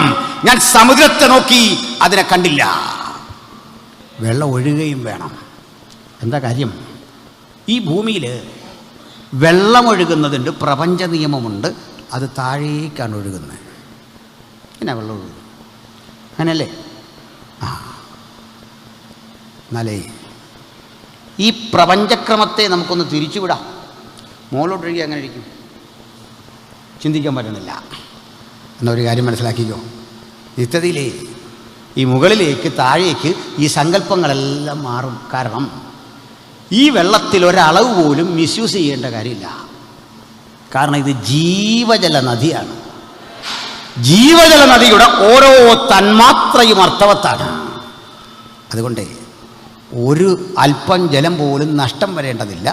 ഈ നദി ഏതുവഴി ഒഴുകിയോ ഒഴുകിയ ഇടത്ത് തിരിച്ചു വരുന്നൊരു രംഗം ഒന്ന് ഭാവനെ കണ്ടാട്ട്. ഒഴുകിയ ഇടത്ത് പല വഴിക്ക് കറങ്ങി കറങ്ങി കറങ്ങി കറങ്ങി കറങ്ങി ഒടുക്കം ഈ നദി വന്ന് ഉത്ഭവസ്ഥാനത്തേക്ക് ചേരുന്ന കൃത്യതയാർന്ന ഒരൊഴുക്കിൽ ഇതിൻ്റെ വീതിയുടെ നടുവിൽ ഒഴുകിപ്പോകുന്ന ഈ നദിയുടെ തീരത്ത് വചനം പറയാണ്, ഒപ്പം മാസത്തിൽ അതത് തരം ഫലം കായ്ക്കുന്ന 12 തരം വൃക്ഷം. ഇന്നത്തെ താഴോട്ട് വായിക്കുമ്പോൾ കാണുക, രാത്രി അവിടെ ഇല്ല. രാത്രിയില്ലേ പിന്നെ എങ്ങനെയാന്ന് ഈ മാസം പിടിയോ? രാത്രിയില്ലേ പിന്നെ ഡേയും നൈറ്റും ഇല്ലേ പിന്നെ എങ്ങനെയാന്ന് ഒരു മാസം കണക്ക് കൂട്ടുന്നത്? പറയാം. അനിതേ, നിരീശ്വരന്മാരുടെ ഒരു ഡിബേറ്റിൽ പങ്കെടുത്തപ്പോൾ പറഞ്ഞൊരു കാര്യമാണ്. സന്ധ്യായുഷസുമായി 1-ാം ദിവസം, സന്ധ്യായുഷസുമായി 2-ാം ദിവസം. ഞാനും നിങ്ങളും കണ്ട രാവിലെയും വൈകിട്ടും അല്ല. നമ്മുടെ ഷാജി പാഷൊക്കെ പഠിച്ചിട്ടുണ്ട്, ചോദിച്ചാൽ മതി. ഷാജി ഫിലിപ്പിനോടൊക്കെ ചോദിച്ചാൽ മതി, പറഞ്ഞു തരും. ഷാജി ഫിലിപ്പ് മറന്നാലും മിനി അത് മറക്കലെന്ന് എനിക്ക് നല്ല പിടിയുണ്ട്. മിനി ഉണ്ടല്ലോ ഇവിടെ അല്ലേ? ചോദിച്ചാൽ പറയും കാര്യങ്ങൾ. എങ്ങനെയാണെന്നറിയണ്ടേ? ഭൂമി ഒരു ഗ്ലോബ് ഇവിടെ സങ്കല്പിക്കുക. ദൈവം ഭൂമിയെ സൃഷ്ടിച്ചു, ആകാശം സൃഷ്ടിച്ചു, ഭൂമിയെ സൃഷ്ടിച്ചു എന്നൊക്കെ പറയുമ്പോൾ ഭൂമി ഇങ്ങനെ കറങ്ങുക. സൂര്യനെ സൃഷ്ടിച്ചു, സൂര്യൻ്റെ വെളിച്ചം ഇങ്ങോട്ടടിച്ചിട്ട് ഭൂമി കറങ്ങുമ്പോഴാണ് നമ്മൾ രാവും പകലും. വെളിച്ചം കിട്ടുന്നിടത്ത് പകല്, മറ്റേ രാവ്. ഇതേ ഭൂമിയുടെ ഒരു ദിവസത്തെ പറ്റിയല്ല, സൃഷ്ടാവ് ഒരു പ്രപഞ്ച ദിവസം ഈ പറയുന്നത്. അത് തുടങ്ങുന്ന കേട്ടോ, സന്ധ്യയായി ഉഷസ്സുമായി. അല്ല നേരം വെളുത്തു ഇരുട്ടിയതല്ല, സന്ധ്യയായി ഉഷസ്സുമായി 1-ാം ദിവസം. അതില്ലാത്തൊരു ദിവസമുണ്ട്, അതെന്നറിയണ്ടേ? 7-ാം ദിവസം. വായിച്ചു നോക്കിയേ, സന്ധ്യയായ ഉഷസ്സുമായി 7-ാം ദിവസം കാണാൻ പറ്റില്ല. അതിൻ്റെ അർത്ഥം എന്താണെന്നറിയണ്ടേ? നമ്മുടെ സങ്കല്പത്തിൽ 24 മണിക്കൂറല്ല. കാരണം പാപരഹിതമായ ആ ലോകത്തിൽ കാലം എന്നതിൻ്റെ സങ്കല്പം വേറെയാണ്. മനസ്സിലാകും യാവത്തിന് ഒരു കാര്യം പറയാം. ലോകം കണ്ടുപിടിച്ചതിൽ ഏറ്റവും വലിയ വേഗം എന്ന് പറയുന്നത് പ്രകാശവേഗമാണ്. സൂര്യനിൽ നിന്ന് പുറപ്പെട്ടു വരുന്ന പ്രകാശം അത് ഒരു വർഷത്തിൽ ആ പ്രകാശം പ്രസരിക്കുന്ന ആ കണക്കെടുത്തിട്ട് ലൈറ്റ് ഇയർ എന്നൊരു സങ്കല്പത്തിലാണ് വേഗത കണക്ക് കൂട്ടുന്നത്.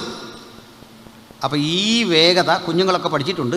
ലൈറ്റ് ഇയർ ഐൻസ്റ്റീൻ്റെ തിയറിയാണ്. ആ വേഗത്തിൽ മനുഷ്യർക്കോ ജീവജാലങ്ങൾക്കൊന്നും യാത്ര ചെയ്യാൻ പറ്റിയല്ല. എന്നാൽ ഒരു സങ്കല്പം ഞാൻ പറയാം. ഞാൻ ആ വേഗത്തിൽ ഇവിടുന്ന് യാത്ര ചെയ്തു, ഈ ഗോളങ്ങളെല്ലാം സഞ്ചരിച്ചു, സൂര്യനെ, ചന്ദ്രനെ, നക്ഷത്രങ്ങളെല്ലാം കണ്ടിട്ട് തിരിച്ചിവിടെ വന്നാലും വേഗത കാരണം നിങ്ങൾക്ക് തിരിച്ചറിയാൻ പറ്റിയല്ല. മനസ്സിലായോ? സ്പീഡ് കാരണമേ തിരിച്ചറിയാൻ പറ്റിയല്ല. മനസ്സിലായോ? അത്ര വേഗത. അപ്പം കണ്ണ് ഇമയ്ക്കുന്നതിനിടയിൽ രൂപാന്തരപ്പെട്ട വല്ലവരും കണ്ടുപിടിക്കുമെന്ന് ആലോചിച്ച് നോക്കി, ആരും കാണുകയില്ല. മനസ്സിലായില്ലേ? വേഗത. ഇനിയുണ്ട് ഈ വേഗത, സമയം എന്നൊക്കെ പറയുന്നത് ആവേശിക. അവിടെ പറയാം, ഈ പ്രകാശവേഗത്തിൽ നമുക്ക് യാത്ര ചെയ്യാമെന്നങ്ങ് സങ്കല്പിക്കുക. ഭൂമിയുടെ ഏറ്റവും അടുത്ത ഒരു നക്ഷത്രത്തിന് 33 പ്രകാശവർഷം അകലെയാണ്. ആ സ്ഥലം വരെ നമ്മൾ യാത്ര ചെയ്യുന്നു സങ്കല്പിക്കുക. 33 പ്രകാശവർഷം വരെ ഭൂമിയിൽ ഒരു വർഷം വെച്ച് കണക്ക് കൂട്ടിയാൽ അങ്ങോട്ട് 33 വർഷം വേണം, ഇങ്ങോട്ട് 33 വർഷം. ആകെ എത്രയായി? 66.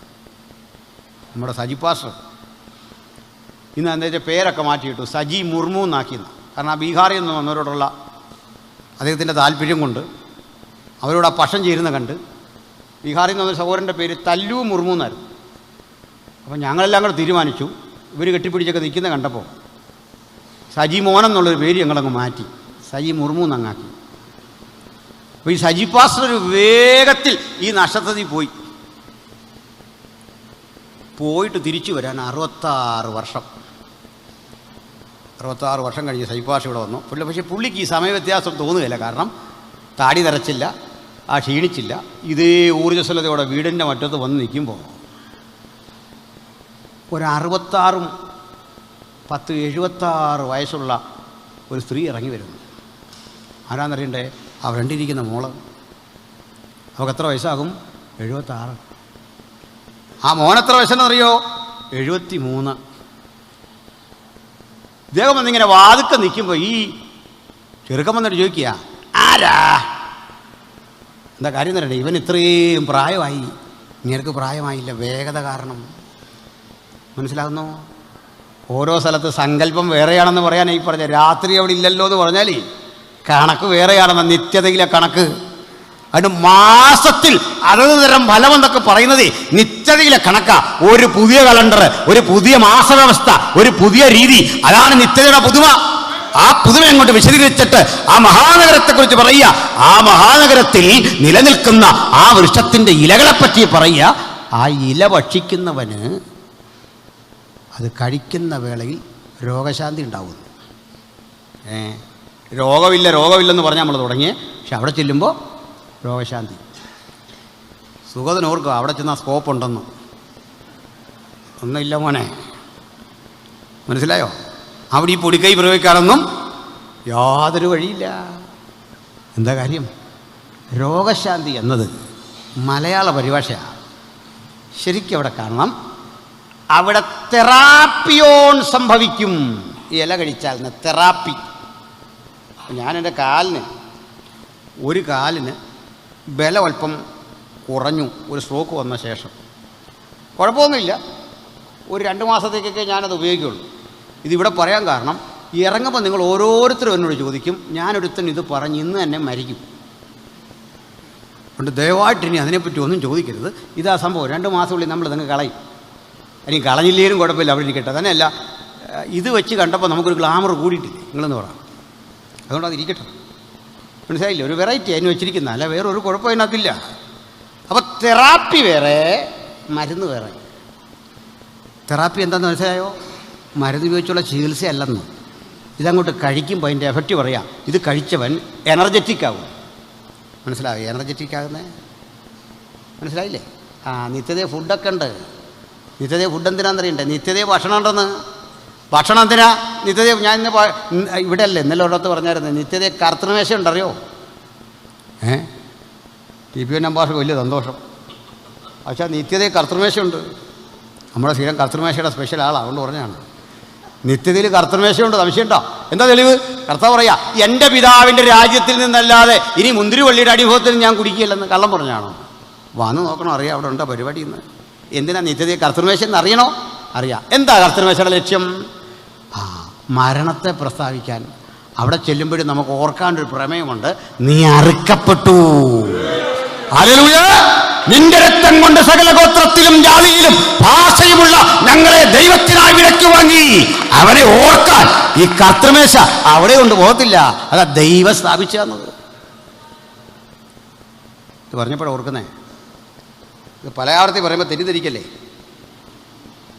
ഒരു സഹോദരൻ, നമ്മുടെ സുഖത്തിൻ്റെ തന്നെ കാര്യം കേട്ടോ, ഓർക്കരുത്, 3-4 തവണ പറഞ്ഞുകൊണ്ടൊന്നും ഓർക്കല്ലേ. ഇത് ആ പ്രമേയം അതായത് പറഞ്ഞു പോന്ന പുള്ളി ഒരു ദിവസം പണി ചെയ്തു. ഒരു ബെർമുടയൊക്കെ ഇട്ട് ഈ അപ്പവീഞ്ഞ് സകല ആൾക്കും കൊടുത്ത വഴിക്ക് തമ്പാനൂർ സ്റ്റാൻഡിൻ്റെ സൈഡിൽ നിന്നവർക്കെല്ലാം കൊണ്ട് കൊടുത്തു. പ്രസാദമായിട്ട് ചോദിച്ചാൽ മതി, അല്ല നമ്മുടെ ബ്രദറിനോട് ചോദിച്ചാൽ അറിയാം. ഇതവിടെ നിന്നവർക്കെല്ലാം കൊടുത്തു. വഴി കണ്ടവർക്കല്ല, ആരെയും നമ്മൾ വിവേചിക്കേണ്ട, സകലതും കൊടുക്കാം. ഞാൻ 2 ദിവസം കഴിഞ്ഞ് തിരുവനന്തപുരത്ത് എന്നോട് കുറേ പേര് ചോദിച്ചു, പാസ്റ്ററേ ഇങ്ങനെയൊക്കെ ഒരു സംഭവം ഇവിടെ നടന്നു, ഈ അപ്പവീഞ്ഞ് രക്ഷിക്കപ്പെടാത്തവർക്കോ സ്നാനപ്പെടാത്തവർക്കോ കൊണ്ടു കൊടുത്ത് ശരിയാണോ? ഞാൻ പറഞ്ഞു അതിലൊരു തെറ്റില്ല. എന്ത് തെറ്റ്? അത് സകലർക്കും കൊടുക്കണം. അതിൻ്റെ ഭാഷ അങ്ങനെ പറയുന്നത്. ഞാൻ പറഞ്ഞത് അവൻ്റെ കയ്യിലെ കാശ് കൊടുത്ത് റൊട്ടിയും മണ്ണും ഒക്കെ മേടിച്ച് മനുഷ്യർ കൊടുത്തതിനിപ്പോൾ ഞാൻ വേണ്ടെന്ന് പറയാൻ നോക്കൂ. അവൻ കന്നാലിക്കൂടെ കൊടുക്കട്ടെ. ഈ എന്നോട് സംസാരിച്ച ആൾ കരഞ്ഞുകൊണ്ട് പറയാ, പക്ഷേ അവൻ ബെർമുട ഇട്ടുകൊണ്ടാണ് കൊടുത്തത്. ഞാൻ പറഞ്ഞു അവൻ അതേലും ചെയ്തല്ലോ. എന്തായി പറഞ്ഞു വന്നത്? ചിലർക്ക് ഈ തിരുമേശയുടെ പൊരുളറിയില്ലെന്ന്, അതിൻ്റെ അർത്ഥം അറിയില്ലെന്ന്, അതിന് ഉദ്ദേശശുദ്ധി അറിയില്ലെന്ന്. നിത്യതയിലും ദൈവപുത്രനെ ഓർക്കത്തക്ക വിധം എൻ്റെ പിതാവിൻ്റെ രാജ്യത്തിൽ നിന്ന് ഞാനിനി മുന്തിരിവള്ളിയുടെ അനുഭവത്തിൽ നിന്ന് കുടിക്കുമെന്ന് പറഞ്ഞവൻ അവിടെയും വെച്ചിട്ടുണ്ട് നമുക്കൊരു ഡിന്നർ. സ്തോത്രം. ഇനി ഒത്തിരി കഥകളുണ്ട്. ഇനി ഒന്നുകൂടെ ചോദിച്ചാലേ, ഈ ഒരു ചോദ്യം അങ്ങ് തുറന്നങ്ങ് ചോദിച്ചേക്കാം. ഈ ഡിന്നർ കഴിയുമ്പോൾ നമുക്ക് നന്നായിട്ട് വയറ് നിറഞ്ഞെങ്കിൽ ടോയ്ലറ്റ് ഉണ്ടോ എന്നൊരു ചോദ്യം. ഉത്തരം അങ്ങ് പറഞ്ഞേക്കാം, ഇല്ല. എൻ്റെ കാരണം എന്താണെന്നറിയണ്ടേ? എന്താ ഈ വിസർജ്യ വ്യവസ്ഥയുടെ ലക്ഷ്യം എന്താ അറിയേ? ബോഡിക്ക് ആവശ്യമില്ലാത്ത കാര്യങ്ങൾ പുറന്തള്ളലാണത്. നമ്മൾ ഈ കഴിക്കുന്ന ഭക്ഷണത്തിൽ വൈറ്റമിനും ആവശ്യമായിട്ടുള്ള പ്രോട്ടീനും ഒക്കെ എടുത്തിട്ട് ബാക്കി ശരീരം കളഞ്ഞേക്കുക. ഇതാണ് ഞാൻ നിത്യയുടെ പുറത്തേക്കണോ? അവിടെ കളയാനൊന്നുമില്ല, ഇതങ്ങ് ലയിച്ച് ചേരുക നമ്മോട്. നമ്മൾ പെർഫെക്റ്റ് മേനാകുക എന്ന്. ഹല്ലേലൂയ! മൺമയന്റെ പ്രതിമ ധരിച്ച പോലെ വിൺമയന്റെ പ്രതിമ ധരിക്കുമ്പോൾ സ്ഥിതിഗതികൾക്ക് പാടെ മാറ്റം വന്നിരിക്കുന്നു. അവിടുന്ന് കളയാനൊന്നുമില്ല, ഒരു മാലിന്യം അവിടെ ഇല്ല. മലിന വസ്തുക്കളുടെ സ്ഥലമല്ല, അത് വിശുദ്ധന്മാരുടെ സ്ഥലം. ബിംബാരാധികൾ ഭോഷ്ക് പറയുന്നവർ ഏവർക്കുമുള്ള ഓഹരി പുറത്തു തന്നെ എന്ന് ദൈവത്തിന്റെ വചനം കൃത്യമായി പറയുമ്പോൾ ആ സ്ഥലത്തിന്റെ സവിശേഷത കൂടി ദൈവമക്കളൊന്ന് അറിഞ്ഞിരിക്കണം. ആമേൻ. അപ്പോഴേ ഈ ഇല കഴിക്കുമ്പോൾ നമ്മൾ കുറേ കൂടി അങ്ങ് എനർജി വരുന്നു, കുറേ കൂടി എനർജറ്റിക് ആകുന്നു. അല്ലാതെ രോഗം മാറുമെന്നല്ല, രോഗം അവിടെ ഇല്ല, എനർജി കൂടുമെന്നു. മനസ്സിലായില്ലേ? ആ എനർജി കൂട്ടുന്നൊരു സാധനം അതാണ് ഈ ഇല. അതിനകത്തൊരു വ്യംഗ്യാർത്ഥമുണ്ട്.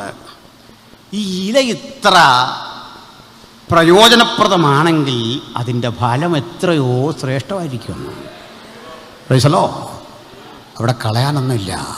അർത്ഥവത്തായ ഒരിടം. ഏദനിൽ നിഷേധിക്കപ്പെട്ടതൊക്കെ തൻ്റെ മക്കൾക്ക് വാഗ്ദത്തം ചെയ്തിരിക്കുന്ന മനോഹര ദേശം. ആ ദേശം സ്വപ്നം കാണാനായി കൺവെൻഷൻ, ആ ദേശം ഹൃദയത്തിൽ കണ്ട് ധ്യാനിച്ച് മടങ്ങാനാ ഈ യോഗം.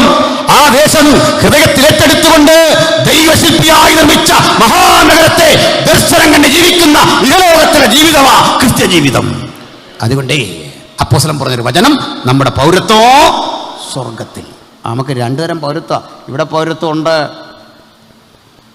അതുകൊണ്ടാണ് വോട്ട് ചെയ്യുന്നത്, അതുകൊണ്ടാണ് നമ്മൾ റേഷൻ വാങ്ങുന്നത്. പോട്ടെ. പക്ഷെ സ്വർഗീയ പൗരത്തിൻ്റെ പ്രത്യേകത എന്തെന്നറിയണ്ടേ? ഇവിടെ ജീവിക്കുമ്പോൾ തന്നെ നമ്മളൊരു വിളി കാത്തിങ്ങനെ കഴിയുക. ഒരു വിളി കാത്ത്. ഇവിടുത്തെ വസ്തുക്കളെല്ലാം താൽക്കാലികമാണ്. താൽക്കാലികം. പ്രൈസലോ. താൽക്കാലികം. മനസ്സിലായില്ല? പറയാം. ഇവിടുത്തെ വസ്തുക്കളെല്ലാം കളയാനുള്ളതാണെന്ന്. ഇരിക്കുമ്പോൾ ഞങ്ങളുടെ ഷിനാജ് വാസർ മഹനീയം ഇവിടെ ഉണ്ട്. ഇവിടെ ലേവ്യൻ ഉണ്ടല്ലോ അല്ലേ? യഥാർത്ഥ പേര് ലേവ്യൻ എന്നാണ്. ഞാൻ ഷിനാജ് എന്നങ്ങ് വിളിക്കുന്നു. പോട്ടെ. എൻ്റെ മോള് ചെറിയ പ്രായത്തിൽ ഇതേ പേരുള്ളൊരു കൊച്ച് അടുത്ത വീട്ടിലുണ്ട്. ഇവർ 2 കിടന്ന് കളിക്കും. ഈ ഷിനാജ് ഇതിനൊരു സാക്ഷിയാണ്. ഈ കൂട്ടാനും കഞ്ഞിയൊക്കെ കളിക്കുന്ന പഴയ കളി. ഇപ്പോഴത്തെ പിള്ളേർ മൊബൈലിലാണ് കളിക്കുന്നത്. പണ്ട് ചിരട്ടയ്ക്കകത്ത് ഇതൊക്കെ വെച്ച് ഇങ്ങനെ കളിക്കുക. ഈ ബ്ലേഡിൽ തരിഞ്ഞും മണ്ണിൽ കളിച്ചുമൊക്കെ നിൽക്കുമ്പോൾ ഈ കുട്ടികൾക്കിട്ട് മാതാക്കൾ ചെന്ന് അടിയൊക്കെ കൊടുത്താൽ വഴക്കൊക്കെ പറഞ്ഞ് കയറ്റും. പക്ഷേ കുഞ്ഞുങ്ങൾ ഇവിടുന്ന് കളിച്ചോട്ടെ എന്ന് പറഞ്ഞാൽ ആണുങ്ങൾ പറയാം അവിടെ കളിച്ചോട്ടെ. കുഞ്ഞുങ്ങളെ ഈ ചോറുമൊക്കെ ഇങ്ങനെ മണ്ണ് വെച്ച് കളിച്ച് ഇങ്ങനെ ഉരുട്ടി കളിച്ച് കൈക്കുടക്കി ഇത് ഒഴുകുമ്പോൾ നമ്മൾ കണ്ടാൽ ഏതാണ്ടൊരു അപാകത ഉണ്ടെങ്കിലും അവരിത് കളിയാണെന്ന് അവർക്ക് ചിന്തയില്ല. അവർ ധരിച്ചിരിക്കുന്നത് ഒറിജിനൽ ചോറാണെന്ന്. നമ്മൾ കാണാതെ ഈ കൊച്ചിങ്ങനെ അവിയലാന്നോർത്ത് ഇതൊക്കെ ഇങ്ങനെ നക്കുന്നുമുണ്ട്. മനസ്സിലായില്ലേ? കൊച്ചുങ്ങളത് എൻജോയ് ചെയ്യുക. കുഞ്ഞുങ്ങൾ നമ്മളെത്ര പറഞ്ഞാലും അതുങ്ങൾ ആ ചിരട്ട കളയല്ല, ബ്ലേഡ് കൊണ്ട് കൈ മുറിഞ്ഞാലും ഇത് കളയല്ല, ഇത് ഇതെൻ്റെ വീടാണ് എന്ന് പറഞ്ഞിരിക്കുകയാണ്. നമ്മുടെ വേറൊരു കൊച്ചു ഇരിപ്പുണ്ട്. അവളിങ്ങനെ കളിച്ചുകൊണ്ടിരിക്കുമ്പോൾ ഈ ഫോൺ വന്നതായിട്ട് അഭിനയിക്കുക. അപ്പോൾ ഫോൺ എടുത്തിട്ട് അടുത്ത ആളോട് ചോദിക്കുക, അരക്കുകയാണോ? കാരണം തൊട്ടപ്പുറത്ത് നിൽക്കുക. അപ്പോൾ അപ്പുറത്തെ ആൾ ലോജിക്കലൊരു മറുപടി, എങ്ങനെയാ കണ്ടേന്ന്. കാരണം ദൂരത്താണല്ലോ രണ്ടുപേരും. പിള്ളേരായി യുക്തിബോധമേ. അപ്പോൾ ഇവരുടെ വിചാരം ഈ കയ്യിലിരിക്കുന്ന തീപ്പെട്ടി ഒറിജിനൽ ഫോണാണെന്നാണ്. ഞാൻ മുഖാലിലൊക്കെ ചെന്ന് ഓജപ്പാഷ കൺവെൻഷൻ ഇങ്ങനെ പ്രസംഗിക്കുമ്പോൾ മന്നായിക്ക് 3 വയസ്സ് 4 വയസ്സും കണ്ടേ ഉള്ളൂ. മന്ന ഒരു തീപ്പെട്ടി കയ്യിലെടുത്തിട്ട് ഇതുപോലെ ഈ കസേരയുടെ മണ്ടയ്ക്ക് ഇരുന്ന് ഇങ്ങനെ വീഡിയോ പിടിക്കുക. ആൾക്കാരെല്ലാം ഇങ്ങനെ കാണുക. മന്നായിക്കകത്തൊരു നാണവും തോന്നിയില്ല. ഇങ്ങനെ പിടിക്കുക, മുഴുവൻ ആളുകളെയും പിടിക്കുക, ഇങ്ങനെ പിടിച്ചുകൊണ്ടിരിക്കുകയാണ്. Original video. ലോകം ഇത്രേ ഉള്ളൂ. എന്താ കാര്യം എന്നറിയണ്ടേ? ഈ കുഞ്ഞ് ഇങ്ങനെ കളിച്ചുകൊണ്ടിരിക്കുമ്പോഴേ അകത്ത് ഒരു 12:30 മണിയൊക്കെ ആകുമ്പോഴേക്ക് ഫിഷ് ഫ്രൈ, ചിക്കൻ, നല്ല സാമ്പാർ, അവിയൽ, ഇതിൻ്റെയൊക്കെ ഗന്ധം ഇങ്ങോട്ട് അടിച്ചു വരുമ്പോൾ കുഞ്ഞിന് മനസ്സിലായി ഫുഡ് റെഡി. അവൾ ചാടി എഴുന്നേറ്റ് ഈ കൈ രണ്ടും ഇങ്ങനെ കുടഞ്ഞ് അവളിവിടെയൊക്കെ തൂത്തിട്ട് ഇവൾ തന്നെ ഈ ചിരട്ട കാലിന് തട്ടി അവളുണ്ടാക്കുന്ന ചോറും കറികളും ഒക്കെ ദൂരേക്ക് കളഞ്ഞിട്ട് ഓടി വന്ന് ഡൈനിങ് ടേബിളിൻ്റെ മുമ്പിൽ ഒരു ഇരിപ്പാ. ഈ ഭൂമിയിലെ സകല അനുഗ്രഹവും ഇങ്ങനെ കാലിന് തട്ടിത്തെറിപ്പിച്ചിട്ട് പൊരുളായി ഒന്ന് വരുമ്പോൾ, റിയലായി ഒന്ന് വരുമ്പോൾ, അക്ഷരാർത്ഥമുള്ള ഒന്ന് വരുമ്പോൾ ഭക്തൻ കോടാനുകോടി കരുത്തന്മാരായി ദൈവമക്കൾ കുറുമ്പ്രാവുകളെ പോലെ ഇറങ്ങി ഇന്നിവിടെ പാർക്കുമ്പോൾ ശക്തരായി അതിനെ അതിജീവിച്ചുകൊണ്ട് നിത്യത മനോഹാരിത കരഗതമാക്കാൻ ഒരുവത്ത് നിൽക്കുന്ന ഒരു സുദിനം നമ്മുടെ മുമ്പിൽ വരുന്നു. ഹല്ലേലൂയ.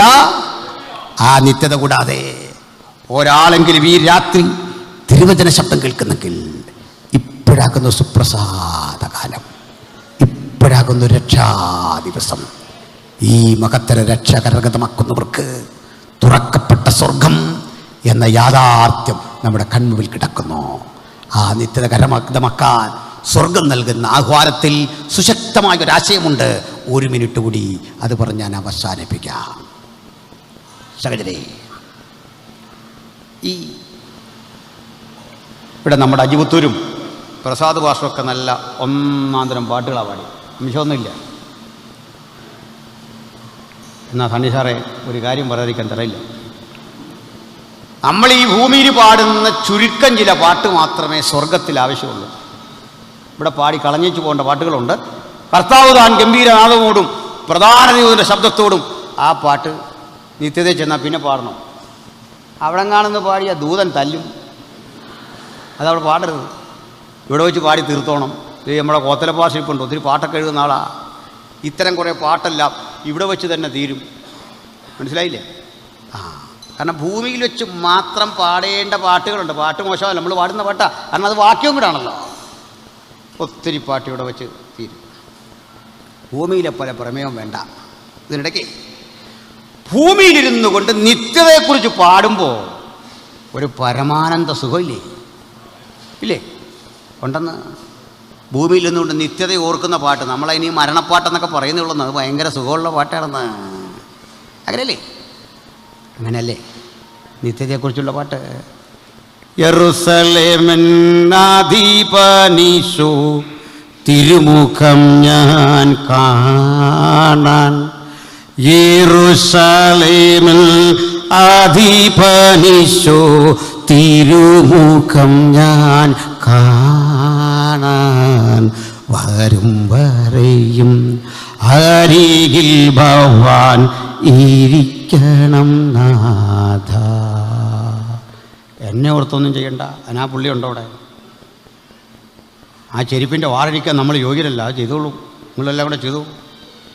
എന്നാലേ ഇത് നിത്യതയെക്കുറിച്ചുള്ള പാട്ടാ. ഈ പാട്ട് കേൾക്കുമ്പോഴേ നമ്മളവിടെ ചെന്ന പ്രതീതി. എന്നാലേ ഈ സ്വർഗീയ ജീവികളുടെ ആവേശം ഇതല്ല. നമുക്ക് തങ്കത്തരി വീതി, സ്വർഗാതിസ്വർഗം, ജീവവൃക്ഷം, മാസത്തിൽ അതരം ഫലം കായ്ക്കുന്ന വൃക്ഷം, ഇതൊക്കെ എന്നെ ഭൂമിയിൽ വെച്ച് ആവേശപ്പെടുത്തുന്ന ഘടകങ്ങളാണെങ്കിൽ സ്വർഗീയ ജീവജാലങ്ങളുടെ ആവേശം തങ്കത്തരി വീതി അല്ല. സ്വർഗീയ ജീവജാലങ്ങൾ പുളകം കൊള്ളുന്ന വിഷയം ഈ പറയപ്പെട്ടതുപോലെ ജീവവൃക്ഷത്തിന്റെ ഫലമല്ല, മറഞ്ഞിരിക്കുന്ന മണ്ണയല്ല. അവരുടെ പ്രചോദനം എന്താണെന്നറിയണ്ടേ? ഭൂമിയിൽ നടന്ന ഒരു സംഭവം കണ്ടാണ് സ്വർഗീയ ജീവജാലങ്ങൾ ആനന്ദിക്കുന്നത്.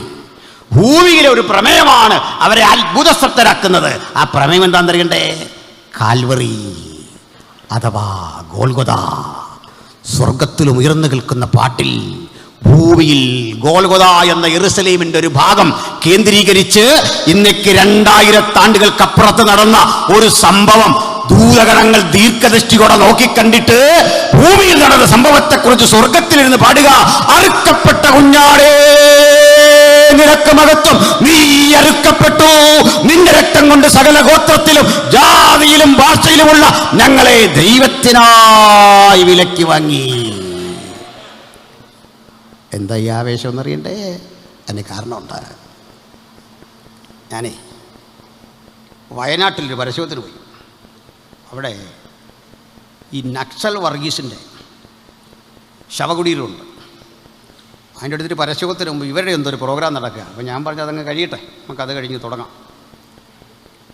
ഈ നക്സൽ വർഗീസിൻ്റെ ശവകുടീരത്തിൻ്റെ മുമ്പിൽ, അദ്ദേഹം രക്തസാക്ഷിയായി മരിച്ച സ്ഥലത്ത് ഉണ്ടാക്കിയ ശവകുടീരത്തിൻ്റെ മുമ്പിൽ കുറേ ആദിവാസി സഹോദരങ്ങൾ വന്ന് അദ്ദേഹത്തിൻ്റെ ധീരകൃത്യമൊക്കെ പറഞ്ഞ് അദ്ദേഹത്തിൻ്റെ ശരീരത്തിലേക്ക് പോലീസ് നിറയൊഴിച്ച കഥകളൊക്കെ ഇങ്ങനെ പറഞ്ഞ് തലമുറകളെ ഇങ്ങനെ ആവേശഭരിതരാക്കിയപ്പോൾ ഈ കഥ കേട്ട ഒരു വട്ടം ചെറുപ്പക്കാർ, സഖാവ് വർഗീസിനെ കണ്ടിട്ടില്ലാത്ത, അദ്ദേഹത്തെക്കുറിച്ച് കേട്ട് മാത്രം അറിവുള്ള അവിടുത്തെ ഒരു വട്ടം ആദിവാസി സഹോദരങ്ങൾ കൈകളുയർത്തിക്കൊണ്ട് വിളിച്ചു പറയുകയാണ്, സഖാവ് വർഗീസ് അടിയോരുടെ പെരുമൻ, അടിയോരുടെ പെരുമൻ എന്ന് വെച്ചാൽ പാവപ്പെട്ടവൻ്റെ നേതാവ്, അടിയോരുടെ പെരുമൻ ഇതെന്നെ വിളിച്ചു പറയുകയാണ്. അപ്പോഴേ 10-20 വർഷം 10-40 വർഷത്തിനപ്പുറത്ത് പോലീസുകാർ നിറയൊഴിച്ച് കൊന്നുകളഞ്ഞ ഈ മനുഷ്യൻ്റെ ഓർമ്മകൾ ആദിവാസികളിൽ കൊടുത്ത തങ്ങളുടെ രക്ഷകനെ അവർ അദ്ദേഹത്തിൽ കണ്ടെത്തിയിട്ട് അവർക്ക് കൊടുത്ത ആവേശത്തിന് ഇത്രയും കനമുണ്ടെങ്കിൽ 2000 ആണ്ടുകൾക്കപ്പുറത്ത് കാൽവരുടെ കൊല്ലമരത്തിൽ എനിക്കും നിങ്ങൾക്കും വേണ്ടി ഒരുക്കി തന്ന പുണ്യാഗം, നീ അറുക്കപ്പെട്ടു, എനിക്ക് വേണ്ടി അറുക്കപ്പെട്ടു. ഹാവേലിന്റെ രക്തത്തെക്കാൾ ഗുണകരമായി സംസാരിക്കുന്ന പുണ്യാഗ രക്തം, അത് നിമിത്തം നീ ഞങ്ങളെ ദൈവത്തിനായി വിലക്കി വാങ്ങി, ഞങ്ങളെ രാജാവും പുരോഹിതന്മാരുമാക്കി വെച്ചു. ആ മഹാദൈവത്തിന് പ്രണാമങ്ങൾ അർപ്പിക്കാം. ആ മഹാദൈവത്തിന്റെ കരുത്തിന് കീഴടങ്ങാം. ആ ശക്തി ചൈതന്യങ്ങൾക്ക് വിധേയമാകാം. ഈ രാത്രി ആ കർത്താവിൻ്റെ കുരിശുമരണത്തോട് പറ്റിച്ചേർന്നതുകൊണ്ട് ജയകരമായി നമുക്കവനെ പാടി മഹത്വപ്പെടുത്താം. യെരുശലേമിൻ ഇമ്പവീടേ എന്ന മനോഹര ഗാനം, ആ മനോഹര നിമിഷത്തിൽ ഞാനും നിങ്ങളും കരഗതമാക്കാൻ പോകുന്ന നിത്യയുടെ ആഴക്കനമുർത്തുകൊണ്ട് സർവശക്തിന് മഹത്വം കൊടുത്തുകൊണ്ട് ഏവർക്കും ദൈവസന്നിധിയിൽ എഴുന്നേറ്റ് നിന്ന് പാടി തമ്പുരാന്റെ മുമ്പിൽ സകല പ്രണാമങ്ങൾ അർപ്പിച്ച് പാടി മഹത്വമർപ്പിച്ച് പിരിയാൻ ഈ രാത്രി സർവശക്തൻ കൃപ നൽകട്ടെ.